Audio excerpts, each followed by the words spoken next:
bullshit podcast. Later, articulators to behavior. Talk about the shit, then research later. Postgrad plus dumb ass equals podcast. Serious bullshit podcast. Later, articulators to behavior. Talk about the shit, then research later. Postgrad plus dumb ass equals podcast. Serious bullshit podcast. Later, articulators to behavior. Talk about the shit, then research later. Postgrad plus dumb ass equals podcast. He was waiting for it. It's my thing when I come in now. I do the Jetsons car sound. All right. It's my new intro sound. What's up, everybody? It's Serious Bullshit fucking podcast. I feel like there's a weird effect going on from our two mics right now. Maybe. Can you hear it? It's not bothering me. I don't think it really matters, but I'm gonna just say no because I don't know. It's your thing. You would know more than me. Yeah, absolutely. I think we're all right. Either way, right. I can live with it. I can live with a little bit of squinchery. This is fucking Serious Bullshit. We're here with Adam Shulte. Hey everybody, how you doing? Comedian in fucking Greenville, South Carolina. Yeah. Really good guy. One of the few dudes downtown who's really just been super nice to me, and I feel like you're very real to me. Yeah, everybody's got big shells on everybody. You know what I mean? I get it. So it's like you've just been very warm. Well, thank you. And some people call that same emotion dickhead or asshole. So that's what Travis said too. He said people either love him or hate him. So I don't know. Yeah, I mean, he's not wrong. He's pretty accurate in that. Like, no, it's true. Yeah. I'm polarizing. Yeah. Yeah, we want to get you on here. I thought we were going to do it next week, but we want to get you in fucking this week because tomorrow, big fucking day for you, dude. It is. Tomorrow I record album 2 at the Radio Room. Doors at 8. Show starts at 8:30, but we have a really good lineup, not just because I'm saying that because they're my friends, but we have a really, really good lineup. Mark Viola from Florida is going to be on there, and I really enjoy his stuff. I've seen him several times in the area. Very strong, very sharp. I just enjoy what he does. And Blair Nias from Charlotte, she has the Almost Famous show in Charlotte at the Comedy Zone. She's been a touring comic. She's on, I was getting a shout out for the TV show, but she does this morning show in Charlotte as well. And we've met. She's one of the first out of town comics that was really starting to be an up and comer that I met when Nick Shaheen was here booking a lot of shows. So I got to meet her, and I just love what the fuck she does. She's the kind of comic that like compliments someone with no energy. Yeah. Because she has. She's big. She's just. Gotcha. She's animated and shit. Loud in like the best of ways. Yeah. And then Todd Davis, member of Stoneground Comedy. Newest member. He's been doing comedy for like maybe 2 years in Greenville, maybe a year. Time is just it's not great for me right now, but he does a comic book as well. Adventures of Adam and Steve. A couple local I saw shops. something about that on Facebook. Yeah, it's something like what the hell is that? What's the premise of that? Sorry, Todd. I looked at it, but I didn't read the words. I looked at the The pictures. Adventures of Adam and Steve, and I think it's like he said something about maybe it was based in the South. I mean, there's a dinosaur on the cover. Like some gay dudes and gay superheroes or something. And funny. He's got another one that he's working on right now. I forget the name of it, and he's gonna get that out soon. So cool. It's the kind of night where if you're like, what do I want to do on a Sunday? Well, there's no Walking Dead. Who gives a fuck about football if you don't care about football? Mm-hmm. Just come out to Radio Room and hear people talk and enjoy it. That's why I don't have a stronger pitch. If you want to hear some different perspectives on things, have some fun, have some drinks, maybe meet some new people, just go. It'd be fun. Nervous? I mean, now, yeah, because I've had to alter a bunch of stuff because of what has happened recently in the news, and a lot of it was based around that. So yeah, what happened? You mean like with the shooting stuff? Yeah. I had dude, I had a joke. I'll just say it. I had this thing that I was just saying that was funny to me for a while that me and Sterling actually came up with on here. It was like crowd surfing out of a mass shooting. Oh. But before then, you wouldn't have had that reaction. Before then, you would have just been joking about it with us because he was talking about being at a Future concert, and if there were been a mass shooting there, hell, like he wouldn't have known what to do, and he was like, should I go under, should I go over? And I was like, man, the only way to get out would be to crowd surf, because no matter what, when you jump up to crowd surf, everyone just does like this, and just accepts it. Like they just go with it, so you can fucking. But yeah, like I was like, dude, I thought like that came back in my head the other day. I was like, dude, if I to say that now would be like horrific, dude. Like people would not. They'd be like, really, man, get the fuck out of here, dude. Maybe not talking about. But I had 15 minutes on my thoughts on mass shootings. Yeah. And I ended up writing something better because of it. Did it change your thoughts on mass shootings in general? No, they're never changing. Okay. I mean, listen. Before I get back to the changes that I made on it, because I'm proud of them. People are going to be killing each other en masse now. They did it before. They're going to continue to do it. It's not going to stop if people will grasp that concept that maybe we're not so nice to each other for probably simple, stupid fucking reasons. These things are always going to happen. And it's never not going to be something that isn't horrific. It's always going to be a bad thing, but that doesn't mean that it should be shocking at this point. Yeah. And I'm not saying that because like I'm numb. It's more of a it's acceptance. Yeah, like you mean like as long as there's even any type of capability to do some type of mass killing, they're going to happen as a certain percentage. Yeah, it's never not going to happen. Christian, you hit the reverb. What's up? Me? Hit the. Is that better? How about now? You're in the gate. You're deep in it. Just talk a little bit louder. You're good. All right, is that good? Yeah. Okay. Perfect. You're in the gape real hard right now. I'm in the gape right now? You're in the gape. I'm not in a gape right now. Fuck you, dude. There's so much reverb, it sounds like I'm in a gape. Yeah, you're in a gape. Check. Super deep in it. I'm super deep?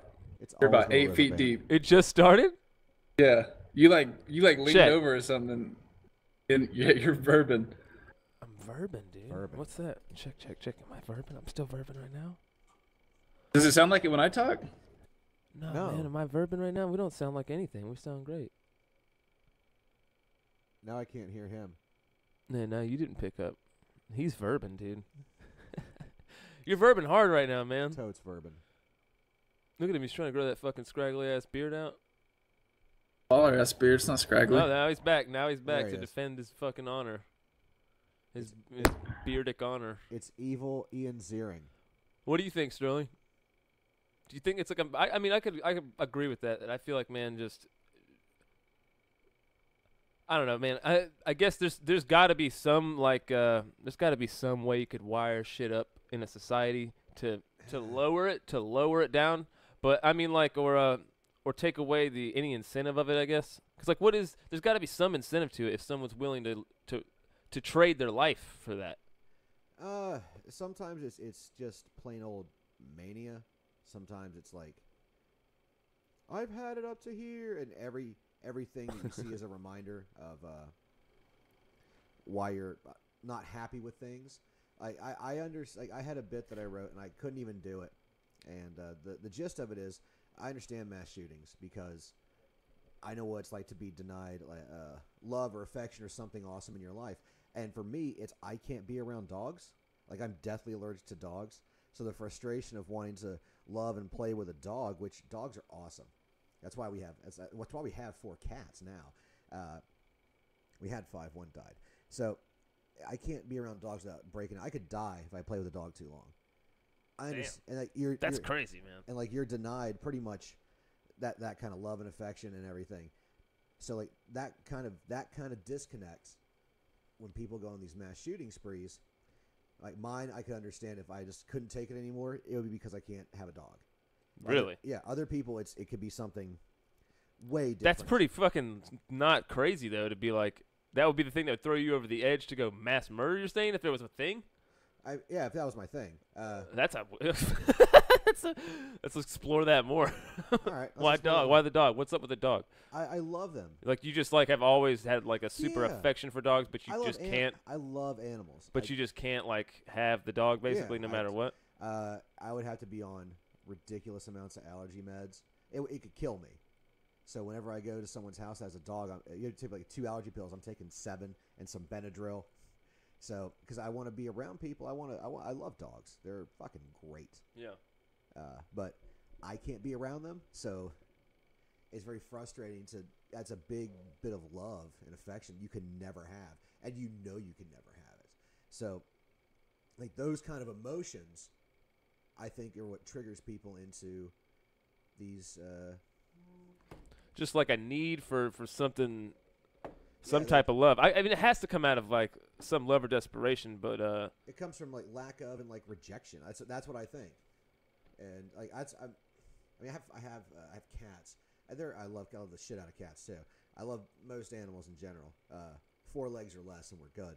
And if you can't have that, and then you know you can't have that, no matter what it is, you're no longer going to fulfill some of the most basic things you need to fulfill your life, mentally, physically, emotionally. You know, that's to me, if I know that I can't have that, like ever, or it'll kill me. Think about that. Knowing that if you have it, it'll kill you. Like those are two. Yeah. But that still doesn't create like an incentive to want. I mean, it creates an incentive to want to end maybe your own life, but maybe not to end like 500 people. That's like the thing. If we're just gonna nitty gritty it, which I'm down to talk about it now. I guess it's a little bit more. It was like too soon last week. Me and Sterling were like, man, I don't even want to fucking we'll talk discuss about it. I mean, this, man. But we can just touch on it, man. We don't have to go fucking too crazy. But I like where it's going. We're talking about feelings. So it's like, but yeah, that's a little more. Well, I'm all about like some fucking trying to figure out how would I put myself in that position to where I would be driven to do something like that, and I'm like trying to find some pieces to puzzle something together here that would cause me to want to just like go that crazy. Like there would have to be some type of. My first guess was that he had some type of like a tumor deal, like something pressing. That's not even a weird conspiracy theory. That's no, that's like a likely thing probably. And I don't think I've ever seen anything on that. Well, because why would it? Because it doesn't sell a news story, dude. No, there's really nothing interesting about. Oh, there was a medical reason for this to happen. Oh no, there was just a brain tumor is what caused your daughter to get killed, not because he was evil, not because he was a government conspiracy, not because it was all this other shit that would make it seem like it's more awful. Like it was just like, nah, man, it's just fucking. It was random. There was a random tumor in a random guy's head, and that random guy randomly killed your daughter, and that's just how the world works. Like that would be so hard to accept. Yeah, because somebody you knew got killed like that. Because you have to accept a big T truth. Like there's no step up from a little like it's a shock to your system. It's a shock to your emotions because all of a sudden you've now met like an honest big T truth. It's something that can't something you can't alter. It's like you live, you die. Yeah. And the world is truly random. Not everything is predictable. Not everything can be figured out. Some things are just random, and that's a terrifying thought. Yeah. In the long run of things, or even the short. Because you get no solace with that, dude. Like no. all you get is like so just more random horrible shit is gonna keep happening. Then, like that's really all you could honestly come up with. I don't know. Wait, let's see. Let's get Sters' opinion on this really quick, man. What do you think about all this shit we're talking about here? You've been sitting there quietly. There's a lot of speculation going on. I think that seriously bullshit. That's the point of this podcast, dude. I don't know. I'd point to a different. He's got shit on the line, I guess, or something. Were you scared? I would point to you're considering this one somewhat in isolation. Like, let's consider Dylan Roof's murder of the 8 people in Charleston. Hang on. Really quick, dude, you look like a fucking superhero right now. Like, what's the deal, dude? Did you just get done, like, running like 1,000 miles an hour around the earth a bunch of times or something? Like, your hair is blazing backwards, dude. This is how I woke up. I've been sitting at a computer all day. Must be. All right. Go ahead. So, yeah, his what is this? Charleston? Charleston, Dylan Roof. So I don't recognize his name. I don't want to know any of their fucking names, dude. I remember that guy. That one was blasted real hard on all social media. That was the church thing? Yeah. Okay. Yeah. He went in there and killed 9 people, I think, with a Glock loaded multiple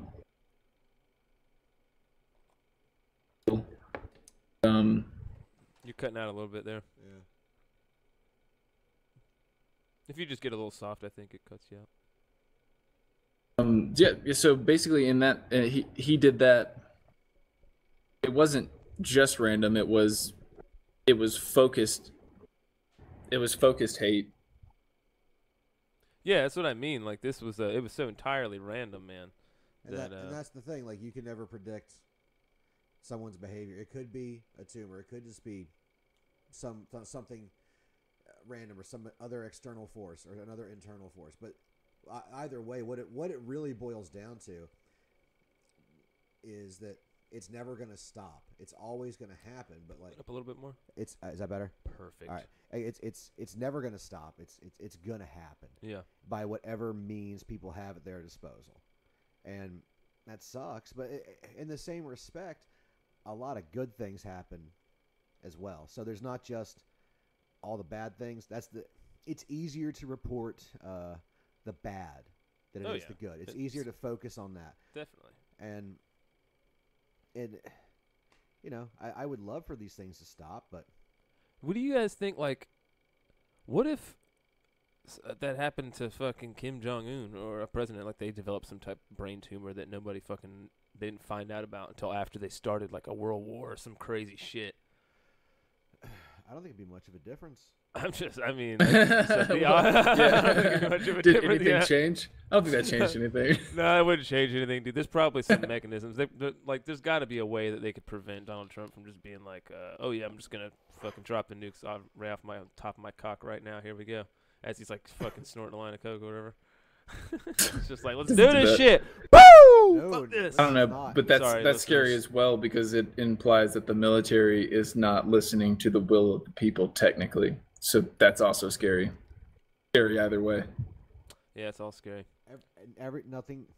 Hey guys, I don't know if you know this, but water is wet and the world's a shitty place. I just wanted to just let you guys know shitty, that. But it's also great, dude. Don't forget that it's also great because it's polarizing. It is. I'm trying to compliment sandwich it, but it's like an open face sandwich. I just don't have a beginning.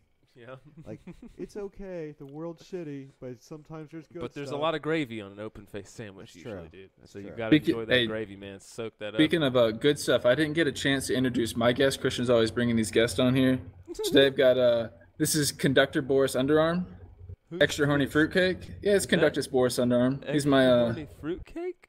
Yeah, this is my guy. That's my guy? Now, is that this is my guy, Conductor Boris. Is that a sperm in a glass?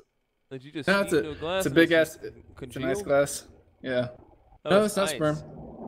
Oh, you're drinking out of him too. Is that George Clooney? I thought. No, Bean. it's his name is literally Conductor Boris. I don't know. He came in like some sort of shitty advertisement mail I got 4 or 5 years ago. You didn't make that? No, I did make it. Yeah. Just a piece of tape, dude, and then so you get like some. Fucking made a ransom note on a fucking shot glass, dude. And was George Clooney on there or some shit. No, it's not George Clooney. His name is Clooney as Mr. Bean. No, his name is literally the movie. It's literally Conductor George Boris. Clooney. His name is Conductor Boris. That's not George Clooney. Conductor fucking Boris, dude. His name is Conductor George Boris. Clooney, though, right? It's not George. No, his name is literally. His name is literally Conductor Boris. All right, I get it. All right. Drink your not George Clooney drink. It's George Clooney, though. We all know it. It's actually George Clooney dressed up as Eddie Munster. It's not a drink. It's my guest. This is my guest. He doesn't talk alone. What's he got to say? What's his? What's he promoting? He's not. He's. What's his thing, dude? I think he conducts. What are you drinking? I think he conducts. I don't know. It's Did you like start drinking whiskey or something? It's a Moscow Mule.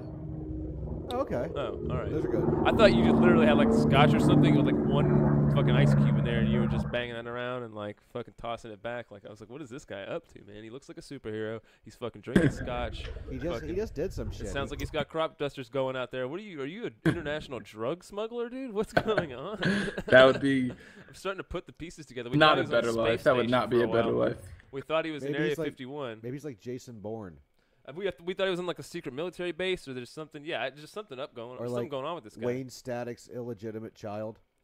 You guys are losing, man. Make my weapons. That was for you. That joke was for you. Yeah, I know. Dude, tell him about those panic rooms that you always go to. He's into these weird rooms that they like. Escape rooms. Solve puzzles. You don't panic. Have you heard of this? You escape. You have? Yeah. Do they have anything like that around here? They have some in Greenville. I've not gone. Oh, shit, Sters, you got something. Man, you're gonna have to stop in and try them when you're here. Yeah. Yeah, drag you there and gonna make you have a good time. It's like geocaching. Gonna make you like it. Geocaching, dude. What's wrong with that? You leave a little joint in there and fuck some kid's whole life up, dude. It's great. I think emotional damage is far better, and it doesn't leave any evidence until later. Exactly. All right. Like why can't I not get off without a belt around my neck tight? Just tight enough? Dude, I heard you telling some story the other day. All right, which story? About tying some belt around some chick's neck while you're Okay. banging. Right, and so- I actually was in the bathroom pissing, and I was like, what? He's talking about this while I was pissing, and I fucking right. missed it. All right, so This is tell crazy. I'll tell this story. This is one of my favorite jokes because it happened. A girl that I was dating in college. I had to preface. I really did care about her, but things did not work out, unfortunately.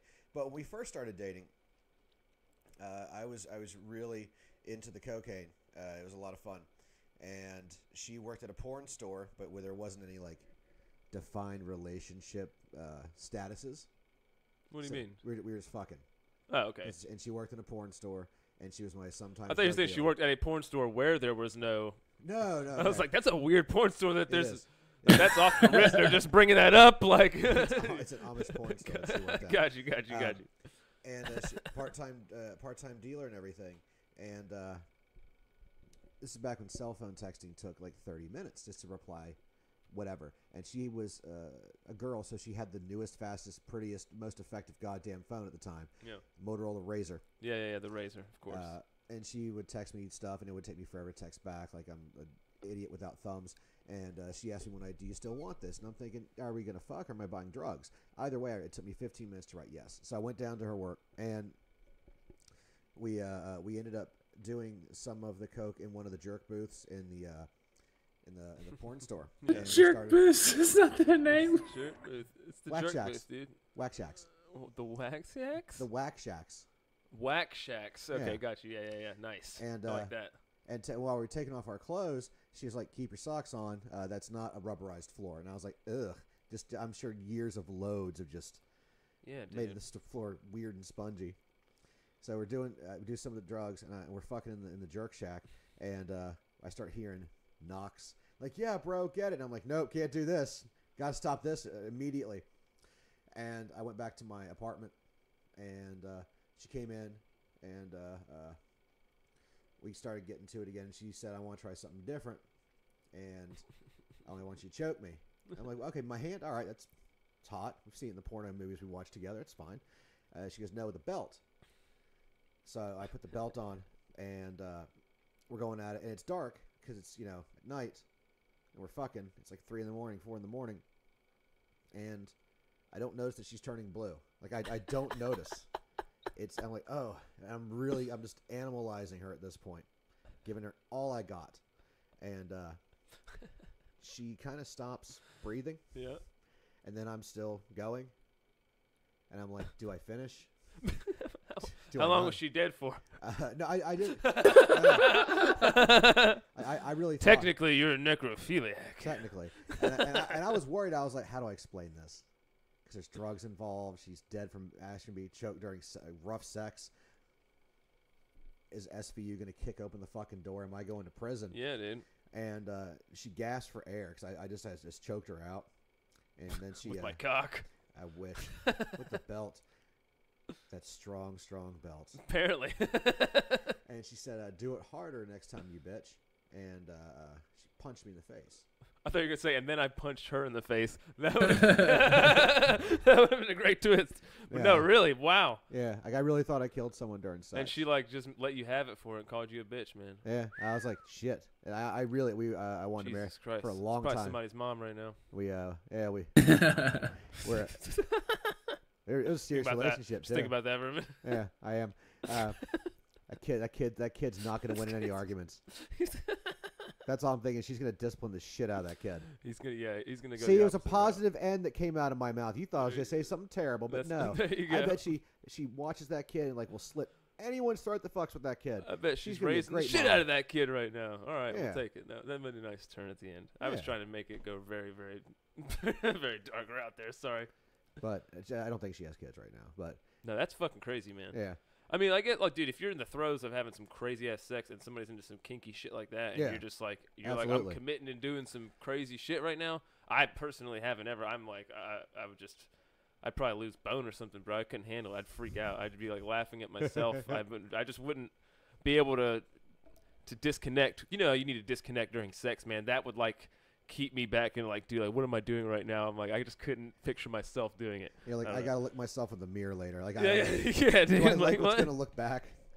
But no, I mean, it's No, I totally understand. Like how some crazy shit like that could happen. Though that's fucking nuts, man. That'd Yeah. be horrifying. there's, You guys ever like, seen the HBO Night of? No.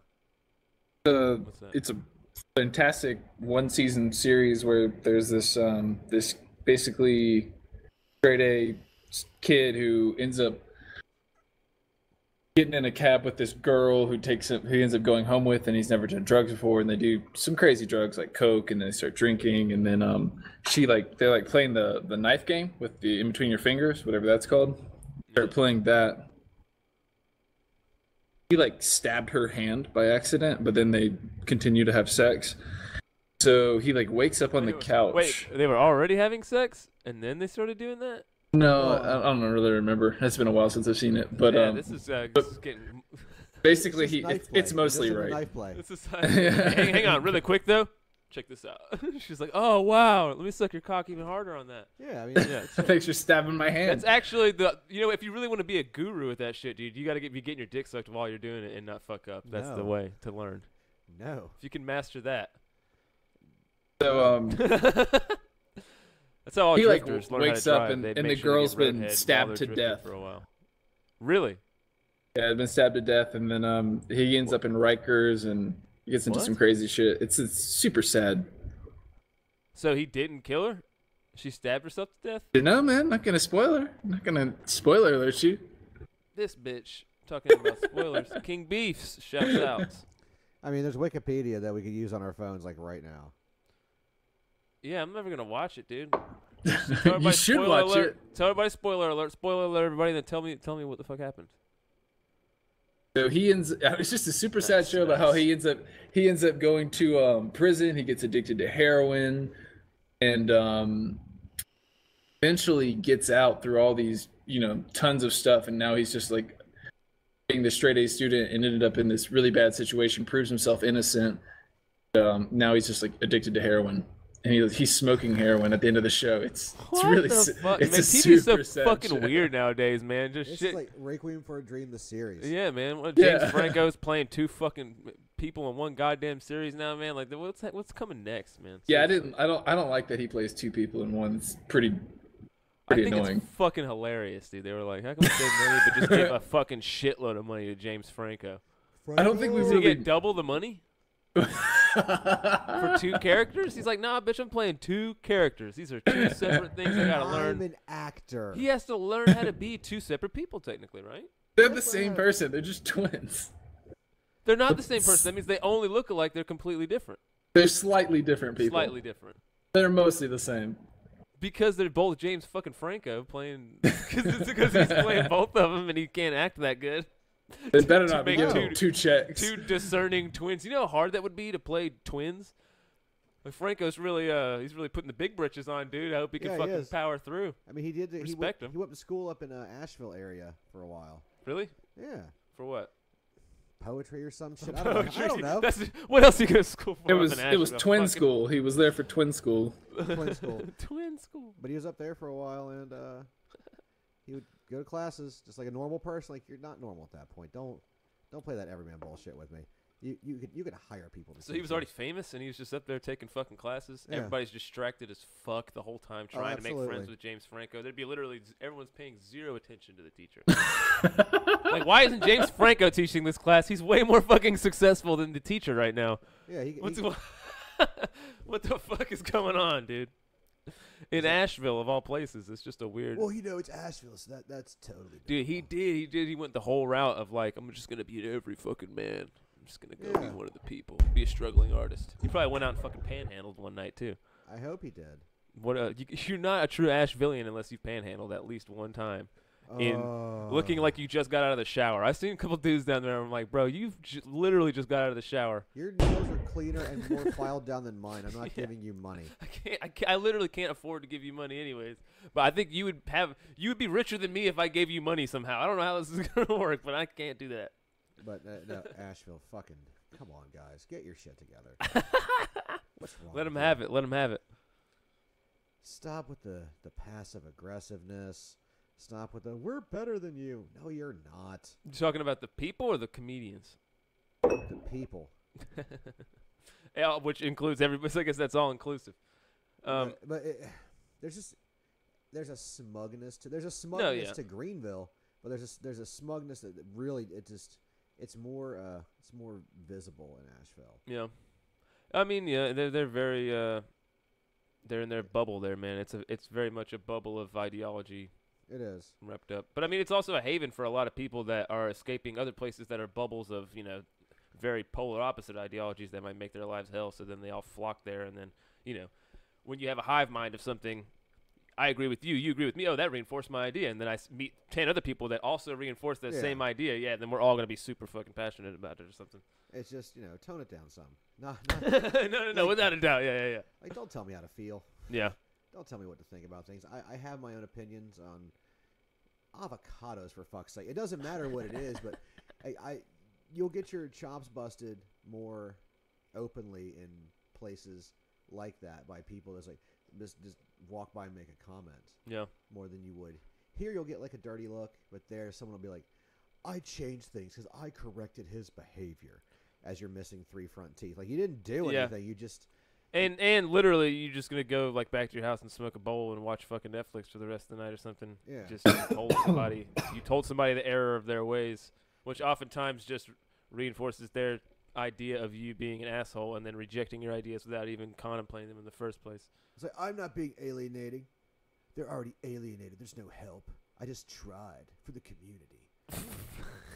I mean, dude, there's definitely an aura of that shit there, yeah. I mean, but that's also like it's here and it's everywhere, man. It's like I said, I think it's a lot of disenfranchised people have a way to experience the power that they once, wished to wield and they couldn't. And so in this unity, they have a way to literally just shut people down. Like they can use a couple key words and literally take anything that you say and just flip a switch on it. That means like, no, because you are this, because you are, it's like pushing away anybody that could be a friend or someone that could champion your cause, just because it's not immediate that reaction to where, oh, it's you like this, I like this. Like, why don't you like that? I just don't. Yeah, it's pushing away a conversation. Yeah, it's if we're not trying to kill each other, we're trying to tell everybody how to fucking feel. I don't have time for that shit. Yeah. I can express my opinion. You can go, oh, cool, I don't give a shit, Adam. Go away. All right, I get it. Yeah. And I'll be, all right, so we're good. Nothing bad happened. We exchanged ideas. It didn't work. I'm going to get an Eskimo pie. The world is fine. Yeah, it doesn't mean that there's got to be a fucking, I don't know, man, a big... But it works like... for social media outburst about it and everything else that people have to go through. But as far as Asheville, this is what we're talking about. I'm gonna say a lot of nice things now. Even though, like your style, Shulte. I'm trying. I'm trying the compliment sandwich. I'm trying, guys. It's just open face. It's like pizza. It's like a pizza. It's a compliment pizza. Pizza really is an open face sandwich. Jesus Christ, right. I never thought about that. No, I didn't either. Jesus. So even though they have all that, they have a lot of love. Calzone. A lot of people. Calzone. That's the closed thing. That's the closed one. Yeah. Yep. I've watched Sterling go. He fucking he's pontificating the fucking pizza sandwich. But as bad as that is, there's enough people there that are more, I think, supportive of counterculture in general, or just not being a stark dickhead and being dogmatic. There are more people that are open to hearing things, and there's a lot more focus on art as art instead of art as just some sort of commodity to one-up someone. Yeah. There's a lot of music there. There's a lot of good things there. But, again, like we said earlier on, the bad is all people see. That's all that people want to hear. They don't want to hear about the good. Yeah. There's a lot of good. We focus on the bad. It's our nature. Because it's easier than, like, because whenever you focus on the good, once that good goes away, all of a sudden it's, I don't know what to do. You focus on the bad, like, it's figured. Well, the bad is your survival. You know what I mean? That's what you need to be very. You need to know your enemy. Yeah. You know, to put it in a way. Rage Against the Machine. Yeah, there you go. Adam, are you from South Carolina?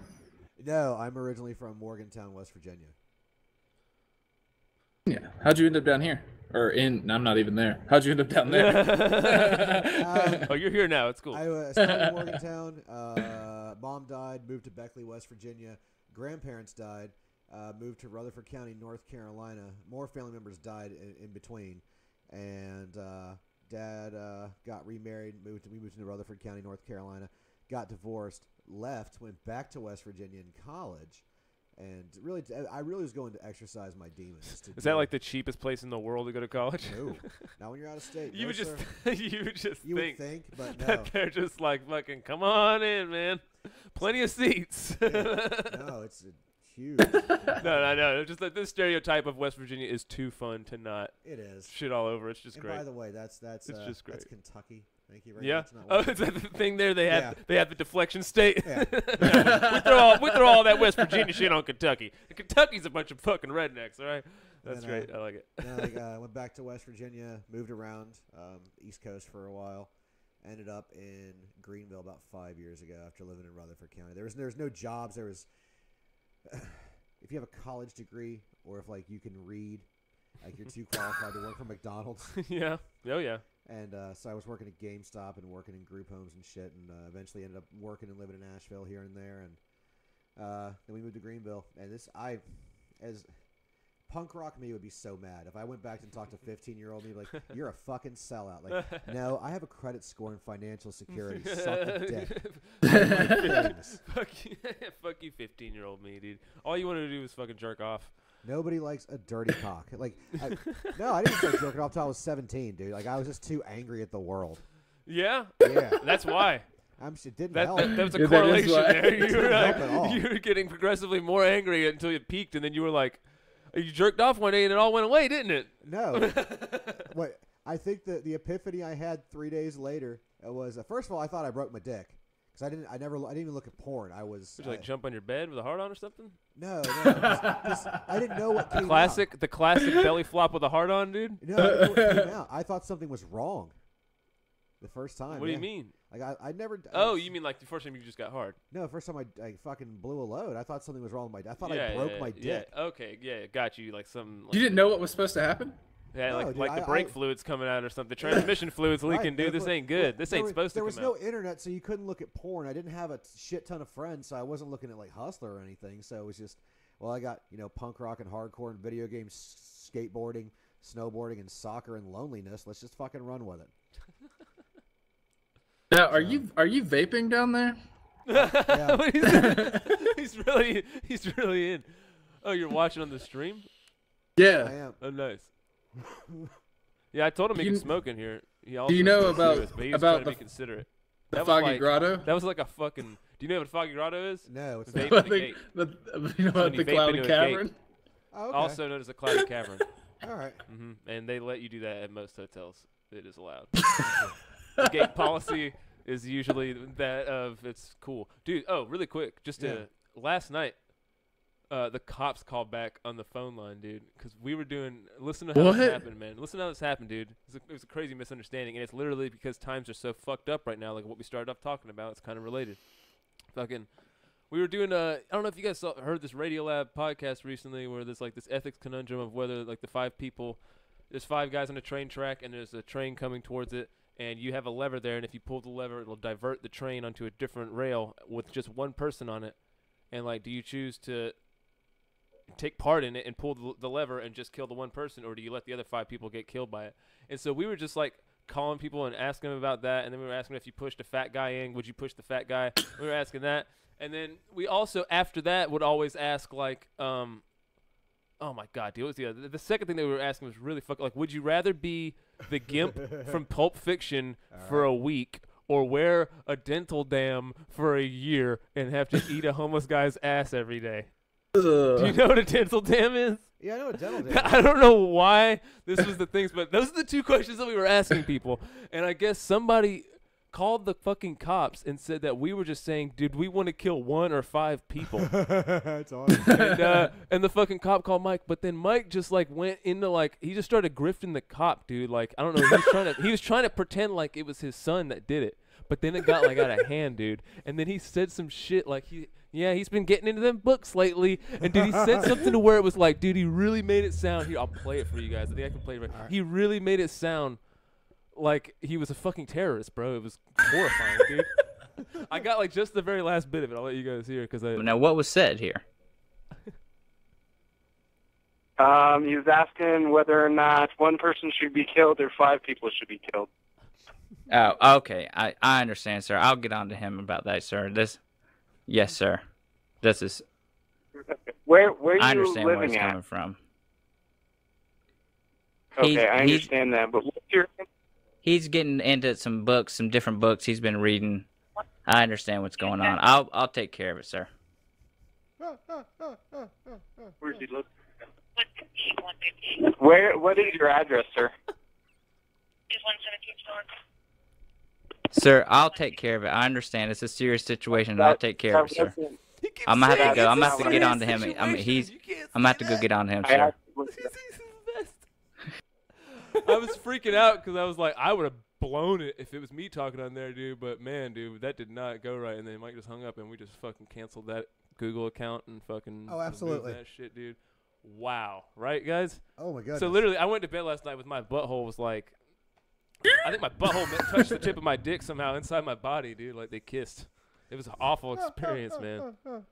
Is that how you guys? Is that how you ended the night? Was on that, or you guys? That was how I ended. No, dude. Like that was. We had just finished the podcast, and then it rang back, and we were like, "What's that?" Let's answer it. We thought it was just somebody calling back because we were literally talking to people. We talked to one guy for a long time just about asking him all these different things of what he would rather do, like fucking with the GIMP thing and shit, and just being stupid. GIMP thing, by the way, for me. What GIMP? GIMP Yeah. for a week? Yeah. Instead of eating the homeless man's ass I every day for a year. Definitely for a Dude, week. But yeah. our thoughts on that were, what do you think that GIMP had to do? They kept him in a box, dude. He probably just. It could have been an off week. You don't know. If nothing else, they'd keep him clean. They wouldn't fucking. They wouldn't That fucking place, dirty. we were actually saying we were talking to that guy. We were pitching him that they should have a separate movie just about that Just pawn about the GIMP. shop. No, the pawn shop. Oh. And like how that place even came to be. Like how does that fucking. What's the story behind that motherfucking pawn shop is what I always wondered, like in Pulp Fiction. Like, wait. Now, what's going on here, dude? There's just like a fucking sex ring underneath, and there's like this fucking burly guy up front. Like, how did that whole shit, the cop comes in? Like, how is this all happening, It's man? all weird and racist and like fetish sexual, and there's weapons involved. Why the pawn shop? Just like, how did that all happen? What are the characters there? Who's the GIMP? Yeah, like what's The way Tarantino did it, the GIMP was probably fucking Travolta or something the whole time, dude. It was just a time warp or something. That movie, man. That's a good flick. It's a good flick. Well, hey kids, if you haven't watched Pulp Fiction, just do it. Yeah, it's great. Definitely a good one. It's a fun flick. Shout out to a movie that came out almost 30 years ago or whatever. It's cool. Yeah, kids, if you haven't seen that movie, which I mean, it's probably it's probably gone through the wave of being forgotten. It'll come back again as another cult classic. I typed in PUL, and that was the first thing that popped up on Google. Yeah. Came out in 94, so it's, 23 years old? Let's see. It's crazy. Jesus Christ. I was thinking about earlier today, dude. 23 years old. Sorry, guys. Sometimes I'll do dumb, boring shit just to No, myself. I don't care, dude. I'm just flowing. I was thinking earlier today, dude, about, like, old people, how long, because we're probably not gonna be able to live forever. Thank the fuck for a long time, because they're gonna have to figure out how to make the brain last forever, right? Yeah. But the thing that they will be able to figure out is how to make the body last forever, dude. And how long do you think before like people are just infinitely hot? Like people can be as attractive as you want to be, but then like you never get old anymore. You just die at a certain age because your brain dies. Like you still have brain death, and that's how you die. But your body's just like you just look like a banging, fucking 25-year-old or something for the rest of your life. That's like that shitty Justin Timberlake movie and Blade Runner. What's that? Out of Time or Nick of Time, something. Oh, the one where he's got to you got to buy time or some shit like that. And like everyone is like super duper attractive. Yeah. And mix that up with Blade Runner with the whole replicants thing. That to me, that's what that screams to me. Yeah. Well, I mean, like, dude, eventually, if it's if you're some dude in high school, man, because I wasn't certainly fucking killing it with the chicks in high school, bro. Like, if somebody was just like, oh, yeah, there's this pill you can take that'll just make you fucking gradually start looking like fucking Chris Hemsworth or some shit, I might, like, consider that. And if it was like, oh, if you just keep taking it, you just stay looking like Chris Hemsworth till you die. And it'd be like, Which is oh, all right, so this is my new daily vitamin where I had to look like fucking Hemsworth every day. I don't have to do shit. And it takes forever to die, so how are you going to look like him? Forever. Forever, dude. Till I don't. But it's just everybody's going to look like fucking... That'd be boring, wouldn't it? like Hemsworth's. He's the new Brad Pitt guy now. Is he really? He looks like Brad Pitt. I always get him mixed up or something. I'm like, yeah, he's just like took his place. Brad Pitt's got old now. Yeah, that's one way to tell. And like Chris Hemsworth is Thor. Brad Pitt was the guy in Fight Club. That's true.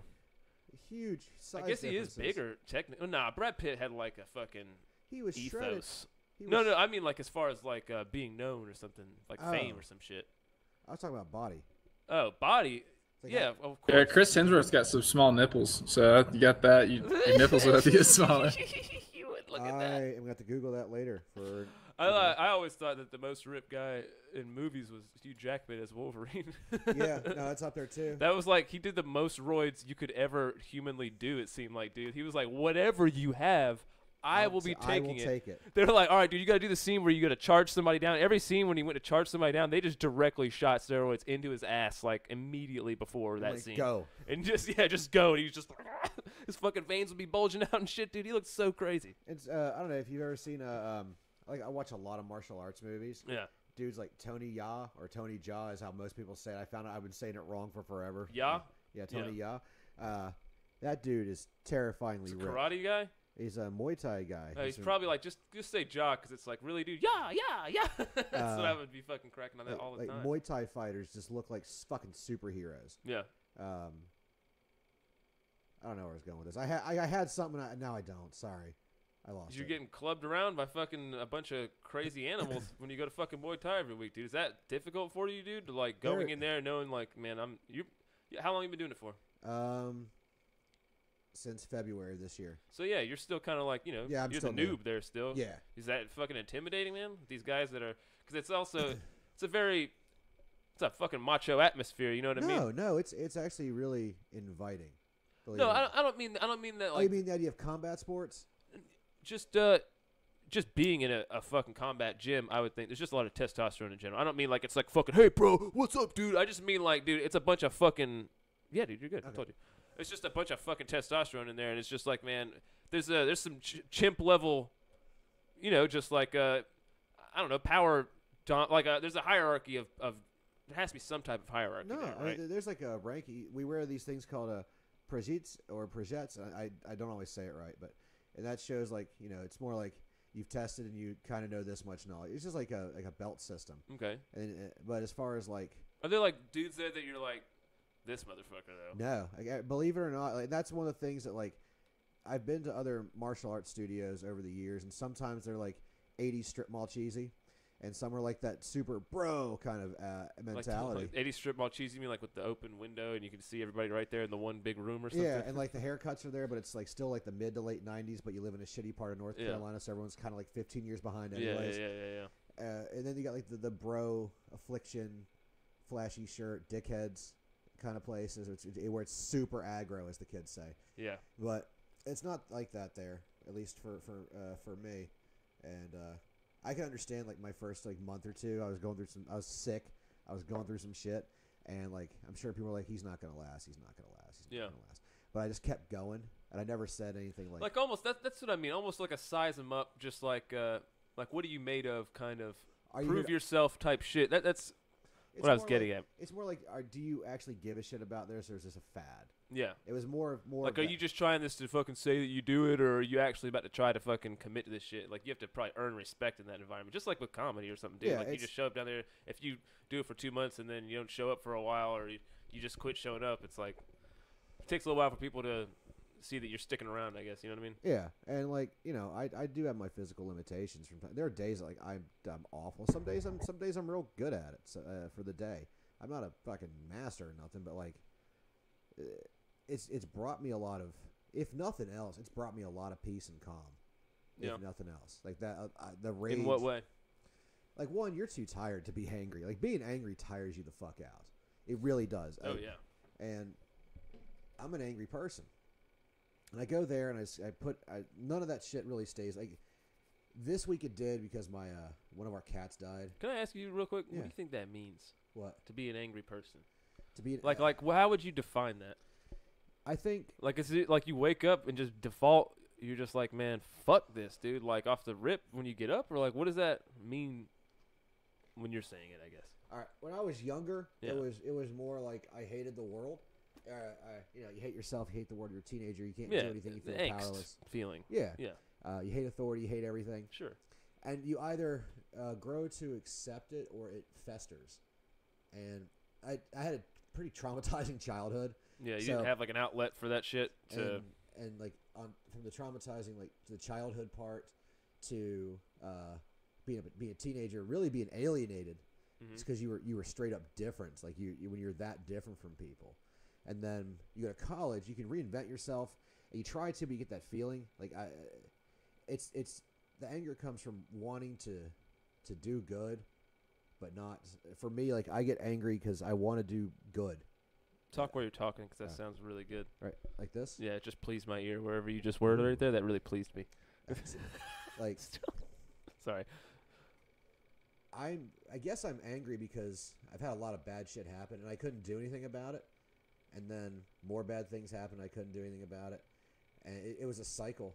So you don't wake up with, like, a positive attitude. There wasn't a lot of nurturing, so there was a lot of discipline, but not a lot of nurturing.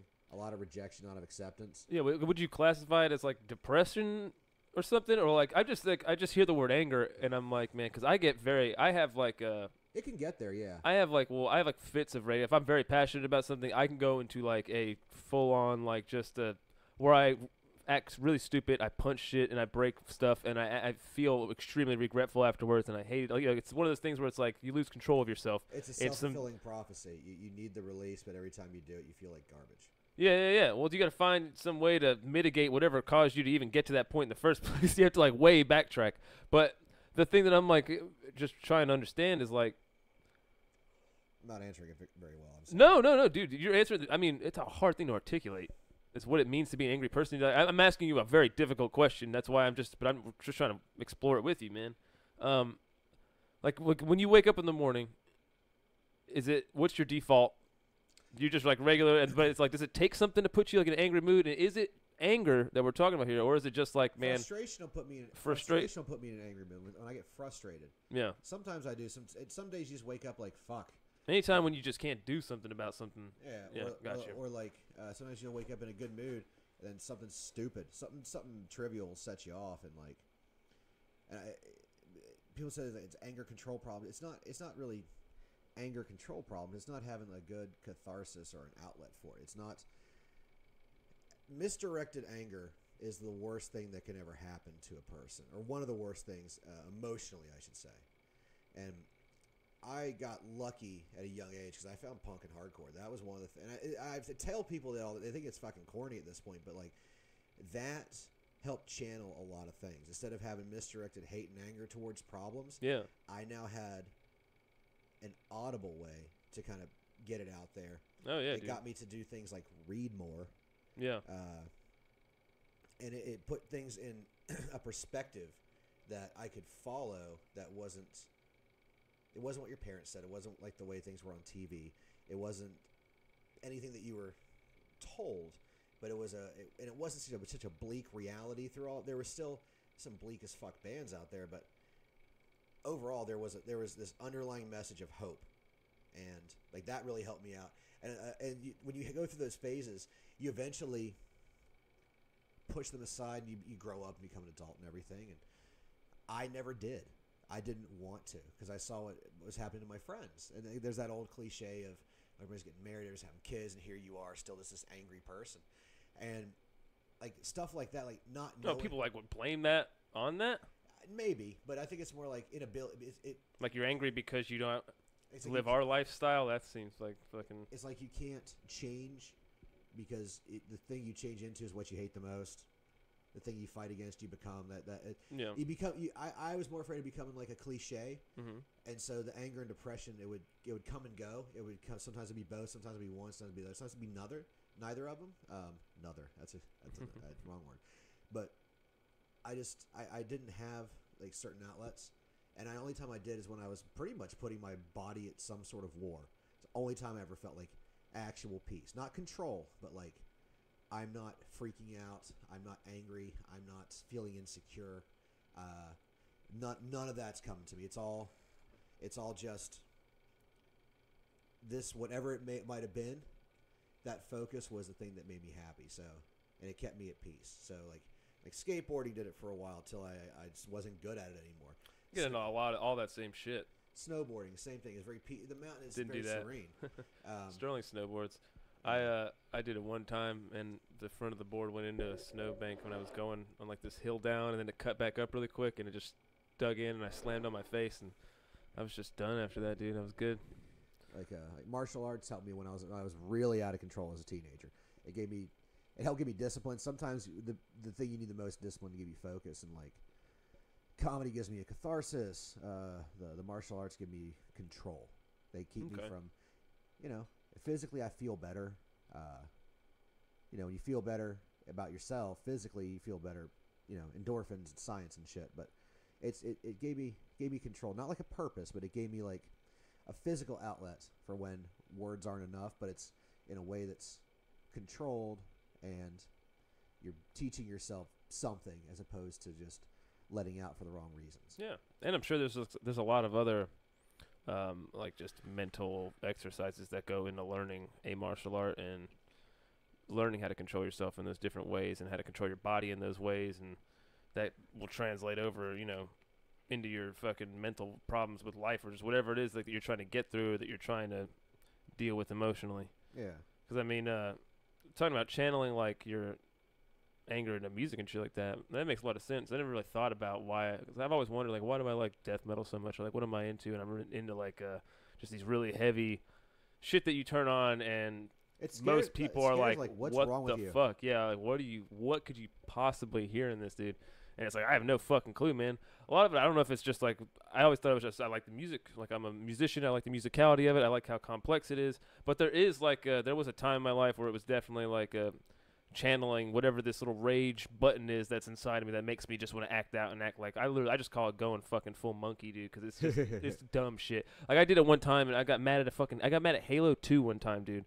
And I punched the TV screen, the old SD TVs, dude. They were like 4 inches thick or some shit, dude. The glass. I almost cried, like, on the mic. Like, everybody was hearing me, like, because I thought my knuckles were broken, man. It's just dumb shit like that. There's holes in the fucking walls all over my fucking house when I was a kid, dude. I would, like, cover them up with shit. We went to move out of my house, dude, and my mom was like, all right, let's pull this corkboard thing down, dude.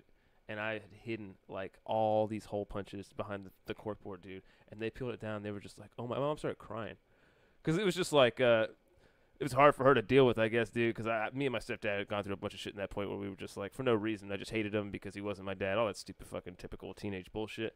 But I was just like fucking having these rage fits all the time and just hiding it, dude. And like she just found out about all of it one time. And also they were probably, Cliff was probably crying because he was like, hey, how the fuck am I going to pay for this whole goddamn wall now? We're about to sell this house. Like literally they're about to sell it. They had to do an emergency wall fixing, dude. I was such a dumb kid. It sucks. But yeah, man, that's crazy. But at least you took it out on like something that wasn't a person or an animal. Yeah, it was always on myself. I wanted to feel pain. Like it was always about hurting myself in some way. Yeah, it gives you like that check to like, all right. And I would never want to cut myself. Yeah, I don't it was always like I wanted to. It was testosterone. It was literally just I need to exert testosterone, and I had no fucking way to deal with it, dude. And I didn't know about testosterone. My mom or my stepdad or my dad or anybody in my life, nobody told me that. Hey, man, you're just gonna like be fucking charged up sometimes, where you're gonna like want to go insane, dude. And we need to get you like a punching bag so you can just unleash your testosterone, because that's what like animals, man. Rams just slamming into each other, dude. Fucking elk and shit just fucking clamming their fucking heads together, dude. Like there's some shit inside your body that makes you want to fuck or go crazy. Like there's you're 15 and it's not like you just go fuck. Like that's not socially even remotely acceptable. No, because like but biologically yeah, because like your hormones and like your chemicals and everything they're just they're out of whack and you can't control them. Yeah. Well, no, I mean, at that point in your life, your body's telling you, man, go out and fuck, dude. And everything else in the world is saying you're not allowed to fuck until you're fucking 16, 18, whatever it is. Like, everybody's tabooifies it, man, where I don't know if, God, this is always the creepiest stance to take, dude. I don't know if the age of consent should be. I mean, like, for, like, if you're two 14-year-olds, it should be maybe more socially acceptable for them to be experimenting sexually. Otherwise, it could lead to fucked up kids, dude.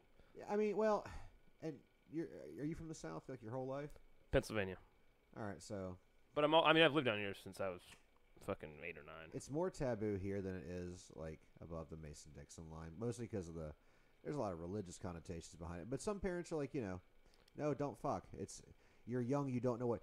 If parents were honest about it with their young kids, like, listen, don't. Why? Because you're going to confuse a lot of emotions. It's going to cause a lot of problems with future relationships with us, with yourself. It's the complications of life, though. Yeah. If you explain it in a way it's like it's dirty and awful, they're going to go do it. If you say, listen, you know that feeling you get when, like, you fail a test or you lose at Call of Duty? Multiply that by 1,000,000, and after you start fucking, it's like that every single fucking day of your life. Did you tell them that? They're going to be like, all right, well, I'm definitely going to do that, like, immediately. I think you just got to be like, look, dude, I think jerk off for a while, and then, every time you have that feeling, just go jerk off, and then think about it. And then, because every time after you jerk off, you don't want anything to do with anything anyways. You're just like, all right, I'm done with whatever was going on before. I'm just whatever. You completely reset the reset button on your brain. I think people were like more. I think if growing up, I think they were honest. Like, especially, I went to Catholic school, so the sex talks were just fucking wild. If people were just more honest about it, I think I would have been like, that could have been like why I didn't jerk off for a long time. Cause I went to Catholic school for a long time. Like, dude. But I was like, one day I was like, I renounced God when I was real young too, like in the middle of class, and I was like, now out of spite, I'm not going to jerk off. You made a big deal about it, shit. Like, listen here, motherfucker. And the first time I did it, and people thought it was because my mom died, I was like, yeah, I don't believe in God anymore. Yeah, that'll do it. If he's an all-loving, all-caring being, why isn't he taking care of us? Yeah. Is he busy, all-powerful, and all-knowing? I mean, that's... No, there's a plan for you, child. There's a plan for you, child. Ugh. Don't you like that? I hate that shit. When it's like, well, the worst thing about saying something like that isn't that they're not... That fucks up a child so badly. It isn't just that. It's just that, man, all it is like you confirming your own fear of death wish, like of there being a heaven, and just forcing... If you confirm it, then it also makes it confirm for them. So they have to make sure that you fucking also believe it, or else their heaven might not exist in their own mind, dude. It's one of those reaffirming things, dude. And so they push that shit on the kid. And I did it again when I was like 14. Like, oh, it's just a phase. Like, no, this is sticking. Yeah. Like, I tried that born again. I was a come big back atheist. to Jesus stuff. Like, I tried it. Really? Yeah. I was. It wasn't even like to impress a girl or anything. It was just like. That's funny you mentioned that. I need some form, because I was out of control emotionally. I was just up and down and up and down and up and down, and I was a weird kid. So I got picked on. Yeah. Like bullied. And I was like, no one cares. Like, so I had all these emotions, and I didn't know what to do with them. I was like, maybe if I turn to Jesus. And I was like, well, this is bullshit. Like, really early into it. For your emotions. It's literally just like, maybe I'll just add another being inside my own head to deal with. Like, I'm having all these problems with my head right now. Let me just throw another guy in there and see if he can fucking fix it. Like, wait, dude, you're just throwing in Jesus. Jesus is, it's just another version of you in there. Like, I don't know what to do. Like, what would Jesus do? I'm sure this hysterical crying fit in a Walmart bathroom isn't one of them. Like, you know what I mean? Like, you're screaming and kicking the wall, and you don't know why. Yeah. It's just, you know. So I got rid of the religion thing. I'm a Jew, so I guess not believing in God kind of goes hand in hand with our people. We're so mournful of everything. But you know, it's just not believing in God's really the most Jewish thing you can do. It is that like being good with money or entertainment. I'm trying. So you're not related to the Weinstein guy, are you, bro? No, maybe. Dude, I had a whole conversation with Andy Cummins in the car ride to an open mic the other day, and I was like saying something about Brent Weinstein. Yeah, and it's Harvey Weinstein. No, it's Brent Weinstein. It's on this Joe Rogan podcast, and he's like this biologist guy at Evergreen College. And I was like, oh, yeah, isn't that crazy that what happens to that? And he was like, yeah, you know, he's got these rape allegations. And I was like, oh, shit, for real, dude? And then I thought he was talking about this dude had rape allegations. We just mixed up the Weinsteins, dude. And I just had a whole conversation where I was like defending. I was like, man, no, there's probably a reason that these people would claim that he raped them because, you know, he's in this huge feud with this super liberal school that It basically got him fired for saying that all white people had to not come that day or something, and he was like, "That's racist." And he got this huge debacle with him, right? That. You know what I'm talking about? That was in Oregon, wasn't it? I think it's where Evergreen, someplace out there. Oh, the Vice did the thing where the girl with the bad haircut, and all the people with their pseudo feelings. Yeah. So and their fake outrage. Yeah. So when he said that there was rape allegations against him, I was like, well, dude, you know what? I would be skeptical in this case because he's in this feud with these people. Like, what's the easiest way to completely just make everything that he says null and void as if he has some rape accusation against him? I could see one of these crazy people that's like, you know, in this school, whatever, bringing these allegations up against him, and he's like, oh shit. And so I'm like defending this guy. Meanwhile, he thinks I'm talking about Harvey Weinstein, the guy who just by looking at him clearly does all that shit, dude. And fucking Andy was just probably thinking like, Jesus Christ, Christian, you're really fucking like taking a stand for the wrong fucking dude right now, bro. Like, no, like that. Oh God! They said he came in the plant. He would fucking come in the plant and shit, dude. Like, what is going on? Like, will that help grow plants? I thought so. Like, maybe it'd be like a fucking weird plant baby. I mean, if you'll help grow plants, I'll start jerking off outside. I'll stop blowing loads in the toilet. I mean, maybe it's probably like superfood.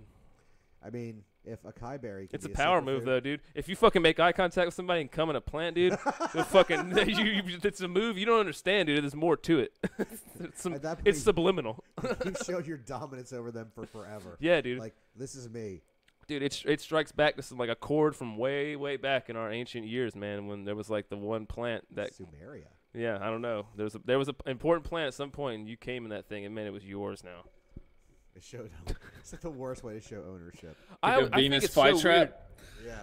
I always think it's weird. Sorry, Keith is just Venus flytrap with me on blowjob. here. That's my name of my grind band. What is that? Venus flytrap blowjob is the name of my grind Venus band. flytrap blowjob? Yeah. I like that, dude. Yeah. I had a death metal band called the Menendez Family Reunion. I like talking about that. You gotta have great. What's that? I like talking about that. What? The Menendez thing. Oh yeah, I thought you were talking about metal. I mean, either or, but I mean, I tried talking about metal. It doesn't really. You gotta find the right audience. that was such a like that. I'm watching the Law and Order stuff on it right now. It's actually pretty. Listen, I love Law and Order. The Menendez case is actually it's so hyper realistic and so poignant about the kind of lives people lived in Beverly Hills then. People talk about things like being in a bubble. Jesus Christ. Whoever put that together showed that bubble from that time period in that location perfectly. And it was terrifying because there are still places like that throughout the entire world that still believe those old mores of like their parents' parents, and this is the way things are. And that's ingrained and handed down kind of mentality. It's worse than hive mind. It's zealotism. Yeah. And anything outside that it's not real. It's almost like a creepier version of religion, the way people cling to that kind of bubble way of life. Yeah. Dude, my whole family, like my whole northern family on my mom's side, lives in like a really tiny little farm town up there, dude. And it's just like they live in like a different world, bro. Like you just go in there and everybody. Mennonite? No. It's not like that. It's like the meth fucking mountain town kind of deal, where it's like my grandfather lives on this farm and he's like a fucking super educated, super like fucking Ned Stark type farmer guy that fucking has like solar panels on his farm and shit and fucking travels all over the world. And then everyone else that lives outside, he has like his own road and shit pretty much out there, dude. He's been out there for a while, basically his whole life. And just the town out there is just like, it's townies, I guess. Is that what you call it? Yeah, townies. Yeah, well, townies gum. I mean, and it's just like, dude, like some of the ideas and like fucking the things that they'll have to say about shit going on in the world, or like if their take on the news is like, whoa, dude, like you just never like. I don't think they've seen colored person before or any of that shit, dude. Like they don't know how to deal with. They don't understand any of this shit, dude. But they're like fucking. For one, they're all united in their beliefs usually, dude, because it's so ostracizing if you don't. You know what I mean? Usually those people leave. right? Think about it. You grew up in that bullshit town. You're a liberal in some crazy conservative town, if we want to put labels on it, and you're like, I got to get the fuck out of here, right? Yeah. So you leave. So everybody else there, it's the people that stayed, are all the same fucking person, basically, dude. That's, and then that's that hive mind mentality. that's what I'm talking about. Well, it's also the bubble too, though, man, because they don't nothing leave breaks. the bubble, Yeah, exactly. everything Nothing leaves, but nothing comes into the bubble either, because there's no like reason, like a fucking. I think that one black dude moved into there or something, dude, and I want to like do a documentary of this fucking guy, dude, and be like, what's it like, dude, to just move in? Do you don't understand, Sterling, dude? There's not another black person for fucking miles, bro. Like forever. And just to move into this tiny little all white town, dude, where it's just a bunch of white hicks and hillbillies, dude, it wouldn't be where the fuck I would want to go if I was a black guy. I would be like, yeah, move me out to literally like the place where there was the highest percentage of chance that people are fucking racist, dude. Like, get me out of here, dude. What the fuck are you talking about? It seems like the worst place, man. But somebody's out there. I wonder what that guy's doing right now. Probably planning on moving. He's probably rethinking the whole thing. But there's pockets of and it goes. You talk for a second while I get a coffee real quick. All right. So what you got any questions for me? I lost my train of thought. You were talking about bubble mines and hillbillies in the woods. Yeah, I'm asking Quicksilver Senior here. Okay, I got some questions. So I wonder, let's say that you're working for an unethical organization. Let's say you're selling drugs, right? Okay. Okay, so if you're selling drugs for an unethical organization, I want to discuss the ethics of ratting or snitching. So basically the question is it ethical to snitch on your unethical organization? Okay, it's like does a wrong from another wrong equal a right? All right. Well, first of all, we all know snitches get stitches. That's just the way it is. That's what that's what the movies and the MTV told me. But the bigger thing is like it's not really snitching. It's self-preservation. It's just you label it a certain way, it's looked at in a certain light. But if you label it a different way, it goes, oh, it's something justifiable. So you're doing something, whether it's working at fucking GameStop or moving kilos. Like there's still a process, and if you break away from that process and you're profiting off of something you're not supposed to, or you catch someone doing it, it all becomes like a self-preservation kind of thing to make you an invaluable asset to whoever it may be. So I'm gonna take the context and make it a little more how I can look at it in a way where it can be applied to anything. So whether it's and then it goes down to what's your idea of ethical. That's a question that like doesn't really have a specific, because Marquis de Sade, he was all, oh, everything I do is ethical because God made me and everything God does is good, which means I'm good. Or it's bad paraphrasing, but yeah. But when you have that idea of what is and isn't, is it ethical to snitch on someone? You're looking at it away from self-preservation. Doesn't matter what the occupation may be. It's not a. Now the only way that's different though is if it's like your best friend and you made a promise, and it's like, dude, there's a certain point where it's like, I guess honor trumps self-preservation. You know what I mean? Like almost like if it's like one of the closest people in your life, and it's like, dude, you were like, dude, we will not snitch on each other no matter what. Like if one of us gets caught, you just go down. Like when you made this decision beforehand, and it's like we make a commitment, we promise, we say fucking both of us agree to the terms. Then if you snitch, that's fucked up. Then it's ethically wrong, I feel like, to do it.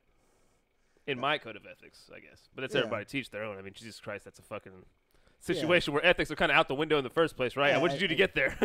and you're speaking in like absolutes and extremes at the same time. Yeah. So it's all, I hate to be the non-answer of it's all context, but it comes down to the person and the other person on the other side who has the better constitution or what is perceived better constitution. Definitely. If it's like, don't snitch out old dude down the street because he's a fucking asshole and wanted to do some fucked up shit, and you were just like fucking minding your own business or something. They're like, no, man, snitches get snitched. You're just like not snitching him out because of fear of like, they're just going to come kill you. Then it's like, yeah, that ethically, it's not wrong to snitch. I don't feel like ethically. Yeah. It might be more dangerous.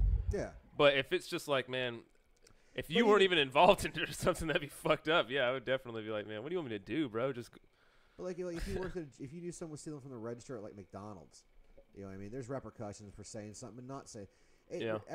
There's a lot of damned if you do, damned if you don't situations. No matter what, and a lot of times they're fucking trivial. You don't realize it when they're happening. That thing at McDonald's, I would only tell on them if they were just a prick at the job. Like, if they were cool with the job and they were really cool, I probably wouldn't say anything. I'd just be like, man, shit, dude, McDonald's is just going to take one for the team here. This person's probably going to get caught. I would let them know, like, dude, you're fucking crazy, and you're probably going to get caught. I would just say that to him. I would be honest with him, and that it's on them. But if they're an asshole, I might be like, hey, man, you might want to check these you might want to wait around afterwards and watch old buddy here who doesn't fucking do half this goddamn job. Like, if you fucking don't like that guy even a little bit, if you're going to be stealing from the register, you better be like the most liked dude at the job, right? Just to be safe. I caught him jerking off into a milkshake the other day. Yeah, what the fuck, dude? You don't want to be that guy. That's fucking crazy. What was is that your question, Sterling? That was one of them. Is it ethical to snitch? Well, it was on the ethics of snitching. On the ethics of snitching. That sounds like a book written by a guy in prison, like a reformed prisoner who's like been going to school in a long time, and he's like, I'm about to set this shit straight from here on out, dude. On the ethics of snitching. Every page reads yes, and one page reads yes, and the next page reads no. That's all it is. It's just a yes, no, yes. It's a big mind fuck of a book. It's literally it's an interpretive one word book on each thing. Yes or no. It's interpolated. It would sell millions because no one knows how to fucking read anymore.